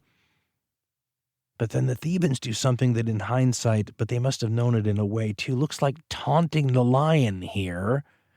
And when Alexander basically says, portraying himself, by the way, Peter Green says, as sort of the lawful representative of the League of Corinth, right? He's not a butcher or a conqueror. He's coming here to enforce the rules we all agreed on. I'm not some, bad guy. So that's he's sort of portraying himself that way. Peter Green says, though, that the response of the Thebans here, in the face of potential obliteration, puts the lie to Alexander's framing of himself here. And Green writes, quote, "The Thebans, of course, knew this as well as anyone, and their next move deliberately blew Alexander's polite fiction sky high in the most public possible manner. By doing so, they sealed their own fate. From the highest tower of Thebes, their herald made a counter-demand and a counter-offer. They would, he announced, be willing to negotiate with Alexander if the Macedonian first surrendered Antipater and Philotas." End quote. Let me stop you there. It's like asking for two of their top guys. Yeah, and why don't you give us your two top guys, and we all won't go after you. Green continues, quote, "After this little pleasantry, he went on to proclaim," now quoting the herald, "that anyone who wished to join the great king of Persia and Thebes in freeing the Greeks and destroying the tyrant of Greece should come over to them." Green says, quote, "The venomous conciseness of this indictment was calculated to flick Alexander on the jaw, and the reference to a Persian entente, which might just conceivably be true, could hardly help striking home. If the Thebans' main object was to provoke the king into discarding his holier-than-thou mask, they succeeded all too well. The word tyrant stung Alexander. No one likes hearing unwelcome home truths about themselves, least of all a general whose men are within earshot, and he flew into one of his famous rages." End quote. Alexander is famous for his rages, and this is really the first time we bring it up because it's the first time it really comes into play. At the same time, there are power politics reasons for doing what he's about to do also, so it is tough to know where one leaves off and the other begins. Plutarch, the ancient, also Greek, but in the Roman era historian Plutarch, mentions this early on, and Valdemar Heckel, in his book In the Path of Conquest, points it out when he says, quote, "For the first of many times, Alexander meant to use the terror of destruction and annihilation to make an example of those who dared to defy him, thinking that," now quoting Plutarch, "the Greeks would be shocked by a disaster of such proportions and thus frightened into inaction." End quote. So maybe when it comes to the anger versus the power politics move, maybe a little of column A, a little of column B. Now, I can't help but think about this divide for a minute, because if Alexander's doing this purely for geopolitical reasons, power politics reasons, well, shoot, That's just par for the course, right? How many leaders and generals and conquerors in history do things for that reason? But if this guy's really doing a lot of what he's doing because he loses it sometimes, regrets it later, wish it didn't happen, but of course you can't really turn back time. If some of what happens in this story is based on this guy getting pissed off and not being able to control himself, think about what a personality trait that is and how it sort of intersects with some key moments in history here, like this one. Diodorus says Alexander shows up, he's going to be cool, he wants to make a deal, just wants to get on with this, because remember, the last time he showed up with an army outside of Thebes, the Thebans just sort of rolled over right away, and maybe he had this idea that they could do it again. Green basically says Alexander was going to let him get off the hook with the "we thought you were dead" thing, right? So how cool can you be? And the Thebans, in the Waterfield translation, Diodorus says Alexander thought the Thebans treated him with contempt. In the Loeb classical translation, it says that Alexander figured out essentially that the Thebans despised him, and so he decided to destroy the city utterly. And then Diodorus says he made that call and said, anybody who wanted to surrender could, and the Thebans essentially flipped him off, which made him go crazy. And that's when he decided, Diodorus says, to destroy the city even worse than he decided to destroy the city before, and to teach the rest of Greece a lesson. So sort of a side benefit there. So there's a actual order that, okay, you pissed me off finally enough, and it's on. And Plutarch makes it sound sort of more mechanical too. Are you going to give me what I want? No. Okay, we're attacking. Arrian, though, remember what I said. If you're trying to explain away something that is a famous blight on Alexander the Great's reputation, you got to jump through some hoops now here. And if your main source is Ptolemy, who was probably there and who had people he hated commanding other parts of the army, and it's your account we're going from, and you also want to try to absolve Alexander as much as you can from responsibility because, well, it reflects on you. He was your friend. There's a whole lot of things involved here. Well, Arrian has Alexander the complete opposite of a rage machine. Alexander is the absolute soul of, sort of rationality. He's reluctant to do anything. Both he and Diodorus say that he just sort of camps out in front of Thebes for a little while. And can you imagine, you could do a whole movie on what it must have been like inside the city in terms of the percolating arguments between people. Remember, all these Greek cities are divided into different factions, and these revolutionaries had come in, and now they have Alexander outside their gates, and it's only like 2 or 3 weeks since the so-called revolution, right? Actually, as I do the math here, it's probably closer to a month, but you get the point. I mean, people must be boiling over. Some want to surrender, and Alexander says, you can surrender. Some want to fight on, especially the guys who are going to get executed no matter what. I mean, it's always dangerous. All real historians will tell you it's crazy dangerous to play with analogies here. But the way the translations all phrase it from the primary sources is this is a freedom thing. Even if what the Thebans think of as freedom doesn't match what we think of as freedom at all. And we should also point out that, before we side too wholeheartedly with the Thebans here as people who like freedom ourselves, the neighbors of Thebes, who were often at the receiving end of Thebes' bullying and whatnot, they might say, why are you siding with the bad guys here? And when they side with Alexander, they're finally getting a chance to punch the bully in the nose, maybe.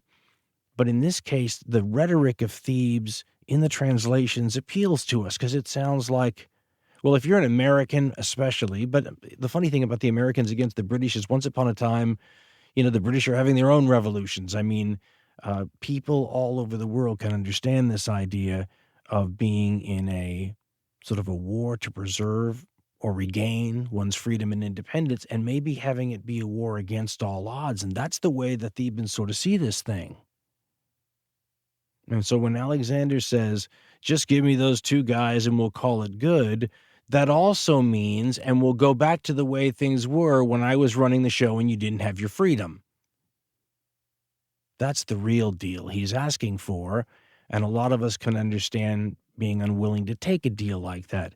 The difference here, though, when it starts getting really dark and you can just feel it, is the Thebans, first of all, arming your slaves and arming the merchants and the people who are just visiting the city with weapons gives you a sense of the level of the danger, but it's also the taking of your wives and your children and all of the old people and running them into the sanctuaries and religious temples, hoping that if something bad happens, and, the odds are probably 80-20. I mean, you can puff yourself up all you want, and you can say that the defenses and being on the defensive with the city here is a force multiplier, and it is. But this is an army that is just about to go overseas and take on the biggest empire in the world. They're veterans. They've never lost under Alexander, rarely lost under his father. This doesn't look good. So you hope when you take your vulnerable parts of the population to the temples that they'll be safe there, and there's a pretty good chance they won't, and you know that. Off the top of my head, I find it hard to think of anything more likely to create a sense of crushing pressure and desperation on the part of everyone in this story. I mean, the mother looking down at their child in one of these temples, thinking about what the next 24 hours might look like. The soldier on the front line thinking about his family back in these temples and knowing what happens in the sacking of cities in the ancient world normally, thinking about that happening to the people. I can't think of anything more likely to make me fight with unbelievable ferocity than that. And it still blows my mind that when the Thebans apparently had a get-out-of-jail-free card here, and none of this had to happen, they didn't use it, right? They were offered the chance to get out of this with just handing over a couple of ringleaders, a couple of these revolutionary thugs who came into the city, maybe Arian would say, and hoodwinked the people, and they turned it down. All they had to do was give up their freedom, and none of this has to happen. And if this turns out the way it's likely to turn out, they're not going to have any freedom anyway. That's the real irony of the whole deal. And this is what they chose. And they thought they were going to have help. But interestingly enough, the other Greek states who also, want their own freedom, autonomy, liberty, and all that sort of stuff, whatever it means to them, they think that maybe the Thebans are getting what they deserve here because, after all, nobody told you to be that thick-necked about it, right? You could have negotiated. That's what the oracles and the signs were all saying and the prophecies, but you had to go be all thick-neck about it. You had to take that give me liberty or give me death thing a little bit too literally. Well, I can't help you this time. And the Thebans, knowing this, go through with this anyway. It's a very interesting situation. Diodorus looks at it as positively heroic. Arian says Alexander marches his army around to the side of one of Thebes' walls at a certain point. You have to imagine the city's surrounded by a nice stout wall all the way around. But on one part of it, it butts right up to that area where Alexander's Macedonian garrison is trapped and has been under siege since this little revolution began, right? The Thebans built a couple of palisades out there to sort of wall it off from any sort of help. But it's right up against the wall. Those palisades, I had to look it up to get a real good idea. What they mean when they say that is that, and there's can be variations, or imagine those sorts of walls that you've seen that are essentially a bunch of tree trunks sharpened at the top and then placed in the ground, one right next to another, so there's no gaps between them. And there's a couple of those, a couple of lines of them with space for troops to fight in between that now is sort of, if you think about it this way, the weak spot in the defenses. Because instead of the stout regular wall of Thebes, they have this, double sort of temporary wall, and that's where Alexander takes his troops over to that side. Because if he can punch through there, he's also right by, where all his other soldiers are trapped, and the garrison can link up with his forces, and then it's all over. The Thebans know this too, so that's where they've placed their troops, and this whole battle is going to be fought over these barricades. It's a barricade battle, if you will. It's good for the Thebans. It nullifies some of what the Macedonians do best, sort of is a great equalizer. Didn't we say a force multiplier earlier? But they're still outnumbered 4 or 5 to 1. And while their regular soldiers, their 7,000 infantry and cavalry are very good, you can't count on the slaves to do well against the Macedonians, or your traveling salesman, or your guy just vacationing in Thebes, or to visit his mother, or whatever it is that you've just armed.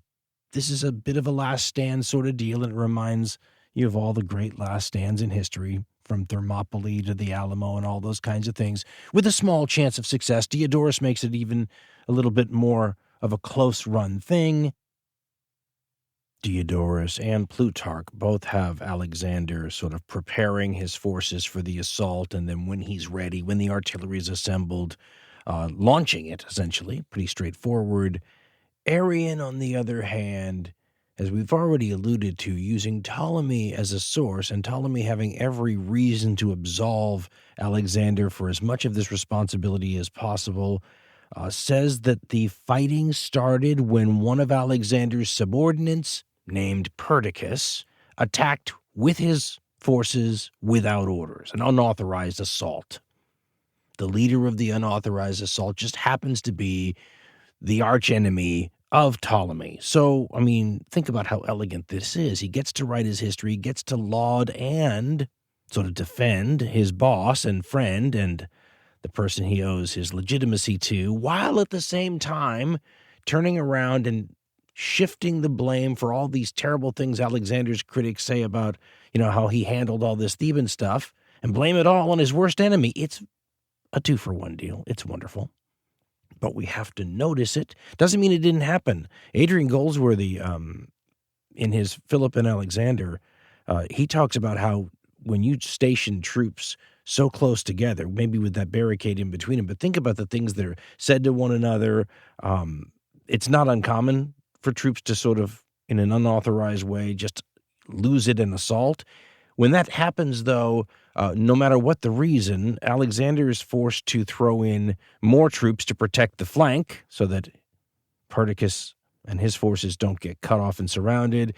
That sucks in eventually the rest of Alexander's army, and the Arrian account is one where Alexander never even really launched the assault on Thebes. He just got dragged into it. Plausible deniability for whatever happens next. It's all Perdiccas' fault. Perdiccas, though, in the Diodorus version, is like the hero, the guy who leads sort of a commando assault when Alexander, somewhere in the midst of the fighting, sees an unguarded gate or door. But before that happens, things break out over the palisade, and Diodorus says everybody starts throwing everything they can over sort of the divide.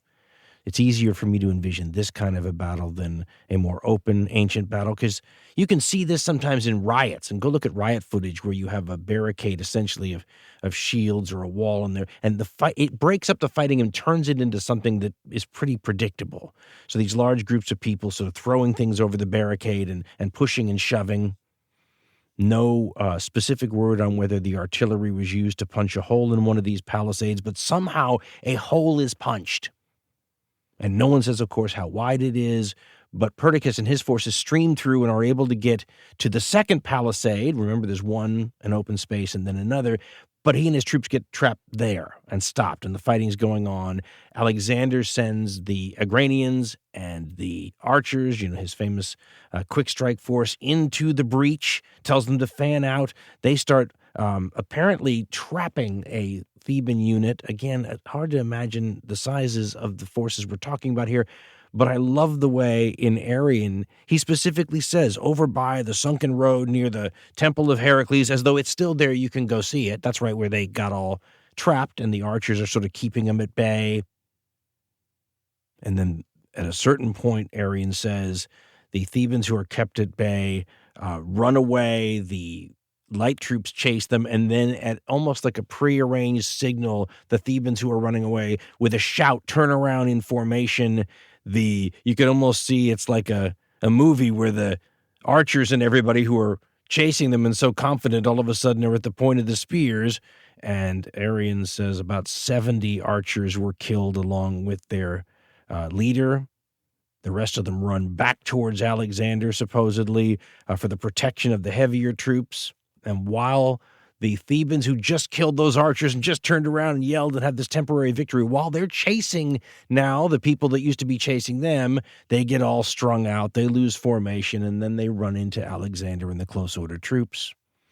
Diodorus has an account that is much more last standish, with the Thebans doing so well they almost win. He says they take on Alexander's first forces and they wear them down. He says that the Macedonians have the numbers and the depth of the formation, but the Thebans, because they go to the gym, are in better shape, and that the two sort of balance each other out for a while. And then after the Thebans, Diodorus says, send the first unit back to go rest and refit. Alexander throws in the reserves, which normally would do the trick, according to Diodorus. When the reserves come in, that's normally when it's over, but not this time. The Thebans fighting for all that they had, for freedom, for their families, back in the temples, everything.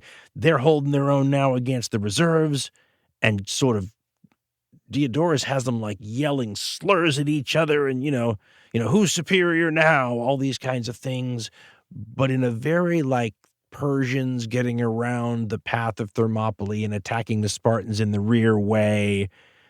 As we said, Alexander specifically, maybe, according to these accounts, spies an unguarded gate or door or something in the walls. He sends Perdiccas, the hero of the Diodorus story, I guess you could say, the villain of the Arian story, to go with some troops and take it. That gets him sort of behind the Theban defenses. And both Diodorus and Arian sort of have this moment. It's the same moment where everything sort of falls apart. And it's when the Thebans, in Arian's account, they sort of they panic. But in Diodorus's account, they realize that they've been compromised and that the only way to not be surrounded is to back up into the walls of the city. So his is a more organized effort to continue the fight and just sort of retire to a better defensive position, whereas Arian makes it sound more like at a certain point everybody just sort of panics. Diodorus explains what happens, though, and Arian, through his own lens, talks about the same incident. So this is clearly the key moment in the battle.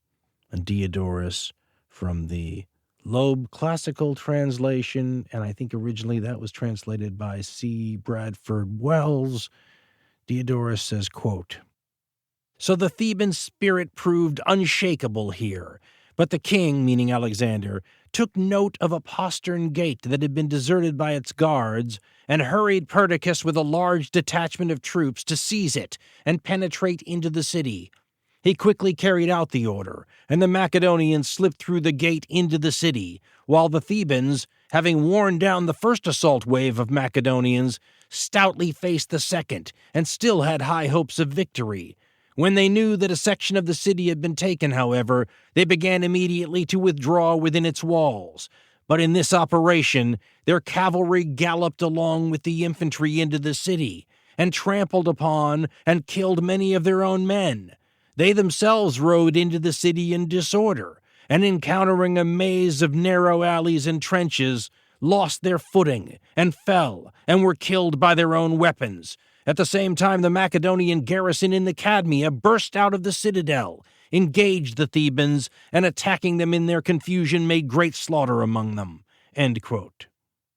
As Diodorus says there, very quickly the Macedonians, when they broke through the city walls and got into the city, they ran up to where the Macedonian garrison was under siege, unsieged them, for lack of a better word, and had them join the fight too. So it's all over except for the killing. The last stand, if you will, is made over by a particular temple, which makes you wonder if it was sort of the fallback point, maybe the agreed-upon place where everybody meets if all, the worst happens. And maybe there's a lot of invalids and vulnerable population members holed up there. Who knows? Bring the army back there and defend everybody as best you can. Eventually, the defenders are surrounded on all sides. They will break. Arian has the cavalry running out of the city at high speed and over the plain and getting away, and the infantry trying to save their skins, as he says, as best they can. But at a certain point, it's hard to know when that moment specifically happens, but the vibe changes from one of fighting and battle where both sides are equally at risk to sacking and killing and pillaging and looting. Diodorus talks about all of the Theban fighters who were still scattered in little pockets all over the city. Remember, this is a big city, and they had these narrow little Greek streets with sometimes buildings 2, 3, 4 stories tall on either side. So these are little bottleneck killing zones where Diodorus has soldiers who are so, wounded from the fighting that they're essentially bleeding out slowly, supporting themselves on the haft of their broken spears, just waiting for some Macedonian to come down this little alley thinking he's looting and enjoying himself and that all the danger is over. And then, boom, you can still take one with you, was what Churchill said, right? And that's how these Thebans and Diodorus' account are looking at things. But otherwise, it's pure murder, rape, and slaughter. This is the way in his book, Philip and Alexander, historian Adrian Goldsworthy puts it, quote, "The Macedonians sacked the city. They had done this before when cities had failed to surrender to Philip and forced him to take them by assault, but never before had they taken a Greek city as large and as famous as Thebes. Storming fortifications," Goldsworthy writes, "was dangerous, and they had lost 500 dead, as well as no doubt many others wounded, including Perdiccas. The survivors, their blood up, anger at the enemy still fresh, and in the narrow streets and dark houses of the city, able to do what they wished, judged only by the opinions of their comrades, killed, raped, and plundered at will." End quote. He then continues later, quote, "Murder and rape were accepted as inevitable when a city was stormed. While it is doubtful that Alexander and his officers could have controlled the army fully and entirely prevented such things, it is equally unlikely that they even thought to try, beyond protecting some households and individuals who were considered important or otherwise favored. This," Goldsworthy writes, "was just part of war, and from a pragmatic point of view, Philip and Alexander both recognized the power of terror." End quote. It wasn't just in terms of the atrocities, which again, if we're using modern terms here, made headlines everywhere. The Macedonians, especially in Arrian's account, get off a little easy here because the worst of the atrocities are blamed not on the Macedonians, but on the Greeks who are fighting with Alexander, right? The ones he called up and said, "Hey, we're going to be taking on your bully. You want to come?" Those guys have an axe to grind, long-standing problems and wounds and things that they could be angry at the Thebans about, and they're finally getting a chance to take revenge, and they are taking revenge. As one historian said, though, while some of the worst atrocities might have been done by these Greek allies of Alexander's, the majority of what was done by the Macedonian soldiers. It didn't matter. It leaves an unbelievably bloody, horrific taste in the mouth of a guy like Diodorus, who you can just hear. We would say today he was a patriotic Greek, thinking of these ancestors of his from a couple hundred years previously, and it just hurts him to admit that the other Greeks were doing a lot of the terrible things, right? Fellow Greeks shouldn't be fighting fellow Greeks. Arrian is almost happy to blame it on them because it means it's not Alexander's fault. Diodorus, from the Loeb Classical Translation, says, quote, "All the city was pillaged. Everywhere, boys and girls were dragged into captivity as they wailed piteously the names of their mothers. In some," meaning in total, "households were seized with all their members, and the city's enslavement was complete. Of the men who remained," he writes, "some, wounded and dying, grappled with the foe, and were slain themselves as they destroyed their enemy. Others, supported only by a shattered spear, went to meet their assailants, and in the supreme struggle held freedom dearer than life. As the slaughter mounted," Diodorus said, "and every corner of the city was piled high with corpses, no one could have failed to pity the plight of the unfortunates." End quote. Now the part that hurts this guy. We would call him a patriotic Greek today, and Greeks should not be doing this to other Greeks, but it must have gone on so much that even he has to admit it. And he says that these people who hated the Thracians got into the city with Alexander and did horrible things. He writes, quote, "For even Greeks, Thespians, Plataeans, and Orchomenians, and some others hostile to Thebes, who had joined the king in the campaign, meaning Alexander, invaded the city along with him, and now demonstrated their own hatred amid the calamities of the unfortunate victims. So it was that many terrible things befell the city, he writes. Greeks were mercilessly slain by Greeks. Relatives were butchered by their own relatives, and even a common dialect induced no pity. In the end, he writes, when night finally intervened, the houses had been plundered, and the children and women and aged persons who had fled into the temples were torn from sanctuary and subjected to outrage without limit.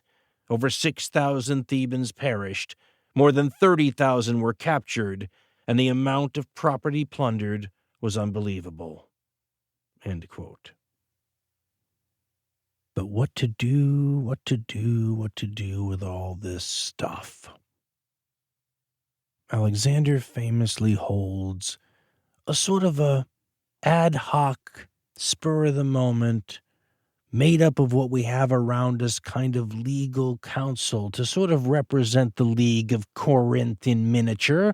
They're going to have a sort of a hearing. What do we do here with our slaves and this city and what's left? What we didn't kill, what's going to happen to all of this?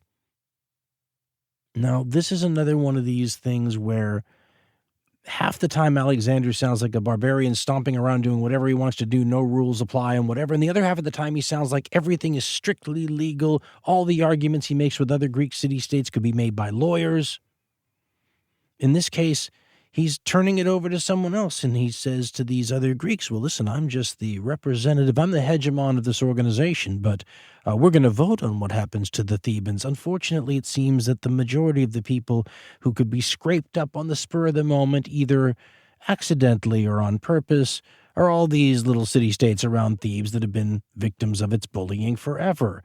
And somehow the deal is, if they vote the worst possible penalty, the land that Thebes had will be parceled out amongst them. So what should we do to the Thebans? And if this was a gladiatorial contest, they give it the thumbs down. Now, Alexander, as so many historians have pointed out, will just basically do what they tell him to do. But as everyone says, but if he didn't want to do this, it wouldn't have happened. So this is cover. The thing is nobody can really believe anything like this will happen. I mean, if you want to use a modern term for what Thebes is in terms of how important a Greek city-state it is a city-state too big to fail.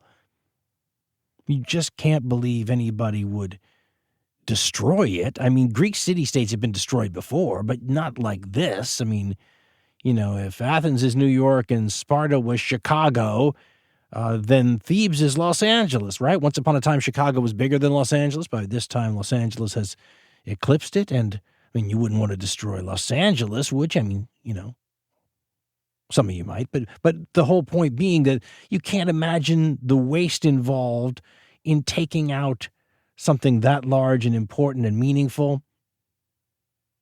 Well, interestingly enough, I was reading, it might have been Voldemar Heckel, but it was somebody making a point I hadn't thought about really, which was that the logical play here for the arguments being made, because it's almost like a hearing, right? The other Theban bully victims would have every right to talk about all the things Thebes had done to them, right? We're going to pay them back because look at all these things. It's only fair, justice. But that's not what they do. They bring up the fact that the Thebans sided with the Persians 150 years ago.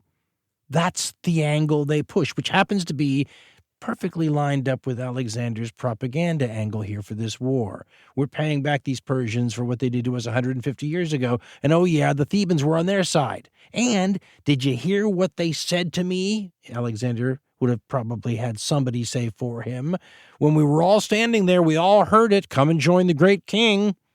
Thebans and the great king working together again. Wiping out Thebes is like saying these guys were betraying us, the rest of Greece, to the cause. They went against the League of Corinth. They violated the rules. They're like an enemy in our midst. They're working with the great king. They're taking money. All these weapons that killed 500 of my troops in this encounter, representing you, the League of Corinth, were paid for by the great king's money.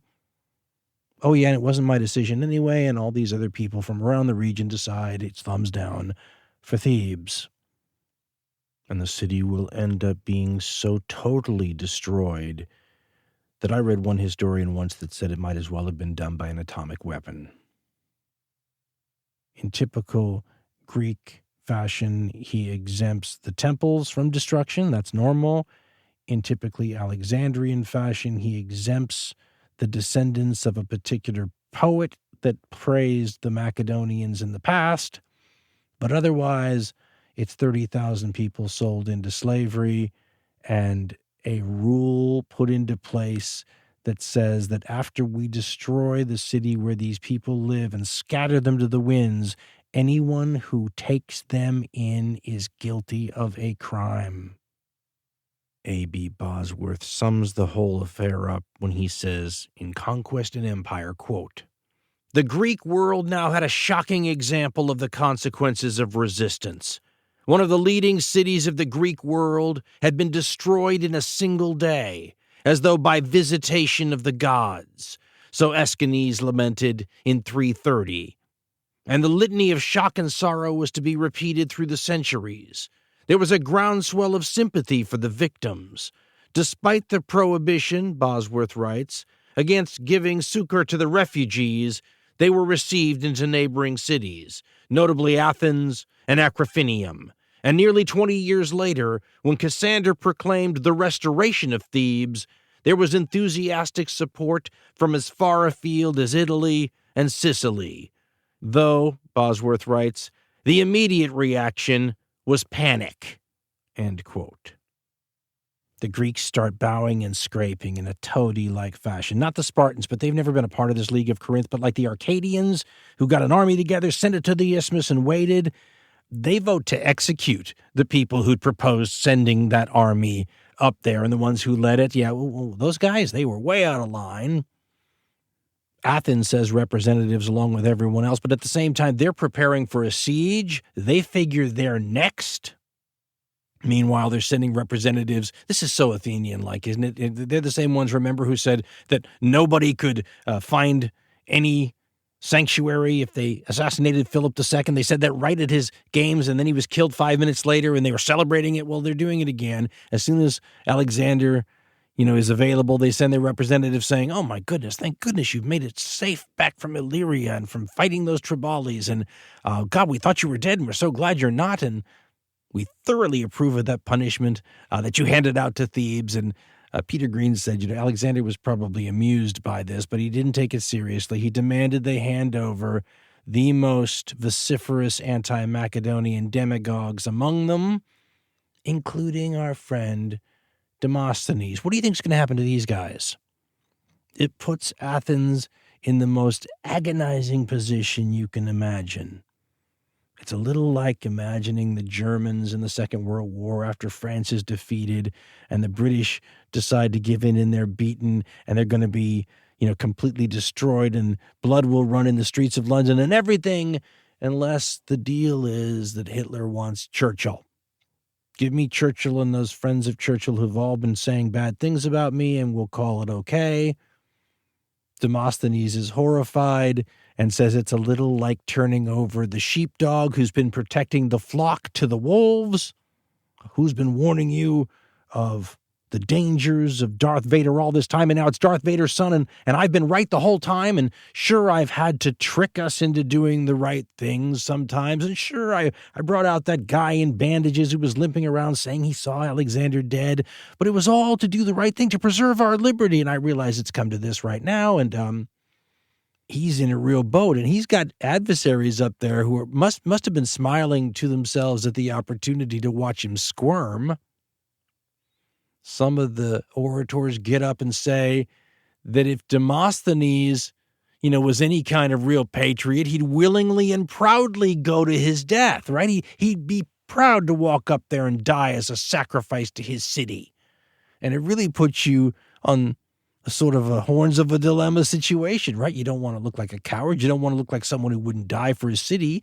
At the same time, my goodness, I didn't do all this fighting to have the stupid sheep turn me over to the wolf.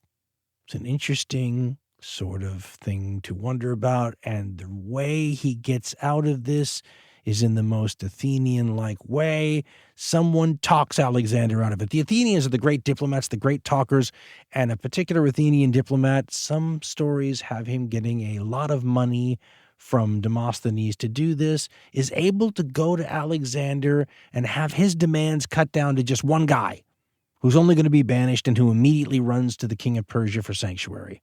Somehow, Demosthenes is slippery enough to get out again, almost literally by the skin of his teeth.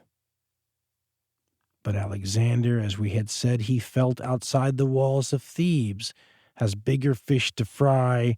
He figures he's made his point with the destruction of Thebes. The sources say that he feels so bad now about what happened to Thebes that if he ever got a request from a Theban in the future, he would grant it. But we should also point out that it will not be during his lifetime that ban on taking in any Theban refugees will be lifted. But it's a sign of how the Greeks feel about Alexander forever afterwards, that they violated that law regularly. And as Peter Green said, what Alexander did to Thebes was one of the worst decisions he ever made, and the Greeks hated him forever for it.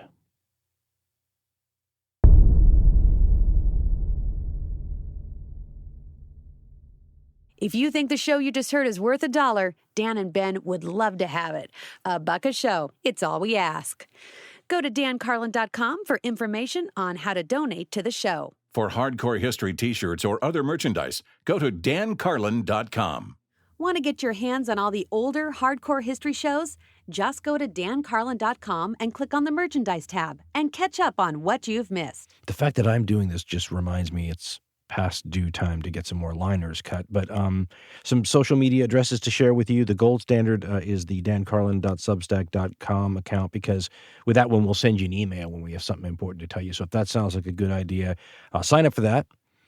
We now have a Blue Sky account for those of you who use that. My attempts to try to stay with a Balkanized audience wherever you all go so I can reach you is why there's so many more of these accounts. dancarlin.bsky.social for that one. At Dan Carlin Hardcore History on Instagram, of course, at Hardcore History on X. I'm everywhere, man. I'm worldwide, global. What was the old line? Wasn't it a Dallas Cowboy who said, I'm wall to wall and treetop tall? Well, if I am, I'm standing on the shoulders of giants, and that's you folks, and I appreciate all you do for me and my family. Thank you. I hope you have a wonderful upcoming year. Stay safe.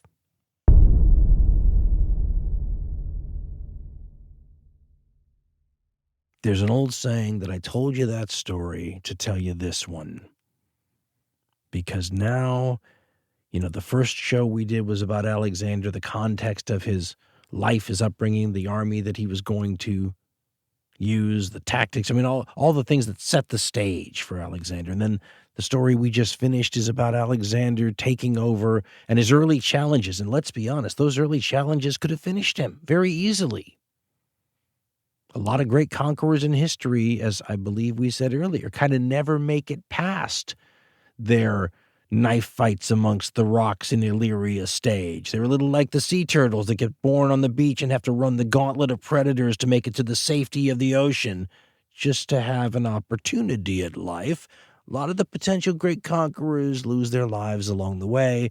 Alexander, 21, 22 years old now at this time in the story, is just at this moment, with Greece subdued behind him, with the barbarians cowed and all this, and the army ready to go, and he's drawing men from all these places that he's sort of subdued again. He's at the point now where he's facing his destiny, and he's one of these guys, at least the traditional stories always say, who can feel the hand of destiny when it's on him. Winston Churchill's another one of those guys. He wrote that when he was given the prime ministership, which, of course, the war had been going on a bit now, and Britain's already at a low point, and when he becomes prime minister, he wrote that he had one of those moments where he could just feel the hand of destiny. He wrote, quote, I felt as if I were walking with destiny, and that all my past life had been but a preparation for this hour and this trial, end quote. One wonders now, with all of the roadblocks out of the way and everything he had to handle to get his house in order, one wonders if Alexander's feeling the hand of destiny on his shoulders as he proceeds to cross his own version of the Rubicon, if you will, and test himself against the greatest land empire that had ever been.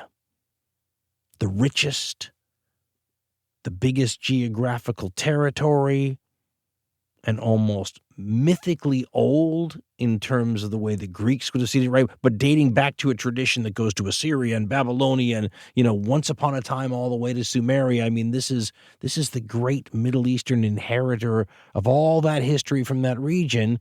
And here are these upstart people that had to fight to even be considered Greek, led by a guy who, even though half of him is that people that's had to fight to be considered Greek, the other half of him straight up Epirate, from Witch Country and Sorceryville. That's the guy that's going to lead this and try to carry out his father's plan, which has not come down to us, and maybe Alexander didn't even know it. I got to believe he did, but maybe he didn't, because no one knows what Philip was going to do, right? Do you just fight the Persians and see how it goes, take your chances and, grab what you can? Or do you have a plan to attack and take a certain amount of territory? I mean, what is the limits of this idea, right? Where are the natural boundaries that you're trying to establish here? Well, that's where Alexander's psychology once again is going to come into play. The man who can feel the hand of destiny on his shoulders, who was infused both by the environment in which he grew up in, but also by the teachings of Aristotle on the subject of arete, to try to be the best at whatever you try to do. And then he's got this Icarus and the sun potential relationship with the idea of ambition. And he may already be entertaining the idea that he might be the son of a god. It's all a very interesting mixture of stuff that's going to lead us into some of the greatest battles in all history. All that and more in part 3 of Mania for Subjugation. I have some sad news to pass along if you hadn't heard it already through one of our other informational channels. In September, we unexpectedly and tragically lost our artist of 18-some years, the fabulous Nick Lay. He was only in his early 40s, and so it was a complete shock to us. And obviously hit us on so many levels, right? Personal, business, everything you can think of. When we lost the fabulous Bill Barrett, we did an audio program on the Hardcore History Addendum feed where we showcased his work, right? He was an audio guy, so the work was audio. Nick is a visual guy, or was a visual guy, and so we did a Substack post highlighting some of his work and how, some of the more noted covers came to be and whatnot. You can go over to substack.dancarlin.com for free, of course, and check out that story if you like and see, some of the wonderful things Nick added to our work. I always said if I was the Hunter S. Thompson character in this relationship, Nick was Ralph Steadman, and his art became associated with what we did. We love him. We miss him. We're still in shock.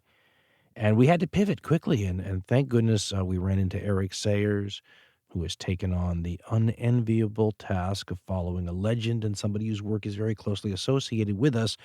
I told Eric I compare it to having your favorite comic book losing its artist and having to now have another artist come and pick up the book from where the last artist left off. And it's hard to get used to initially, but over time you look back and you just refer to the first era as associated with that artist, the Nick Lay era. And now a new era begins.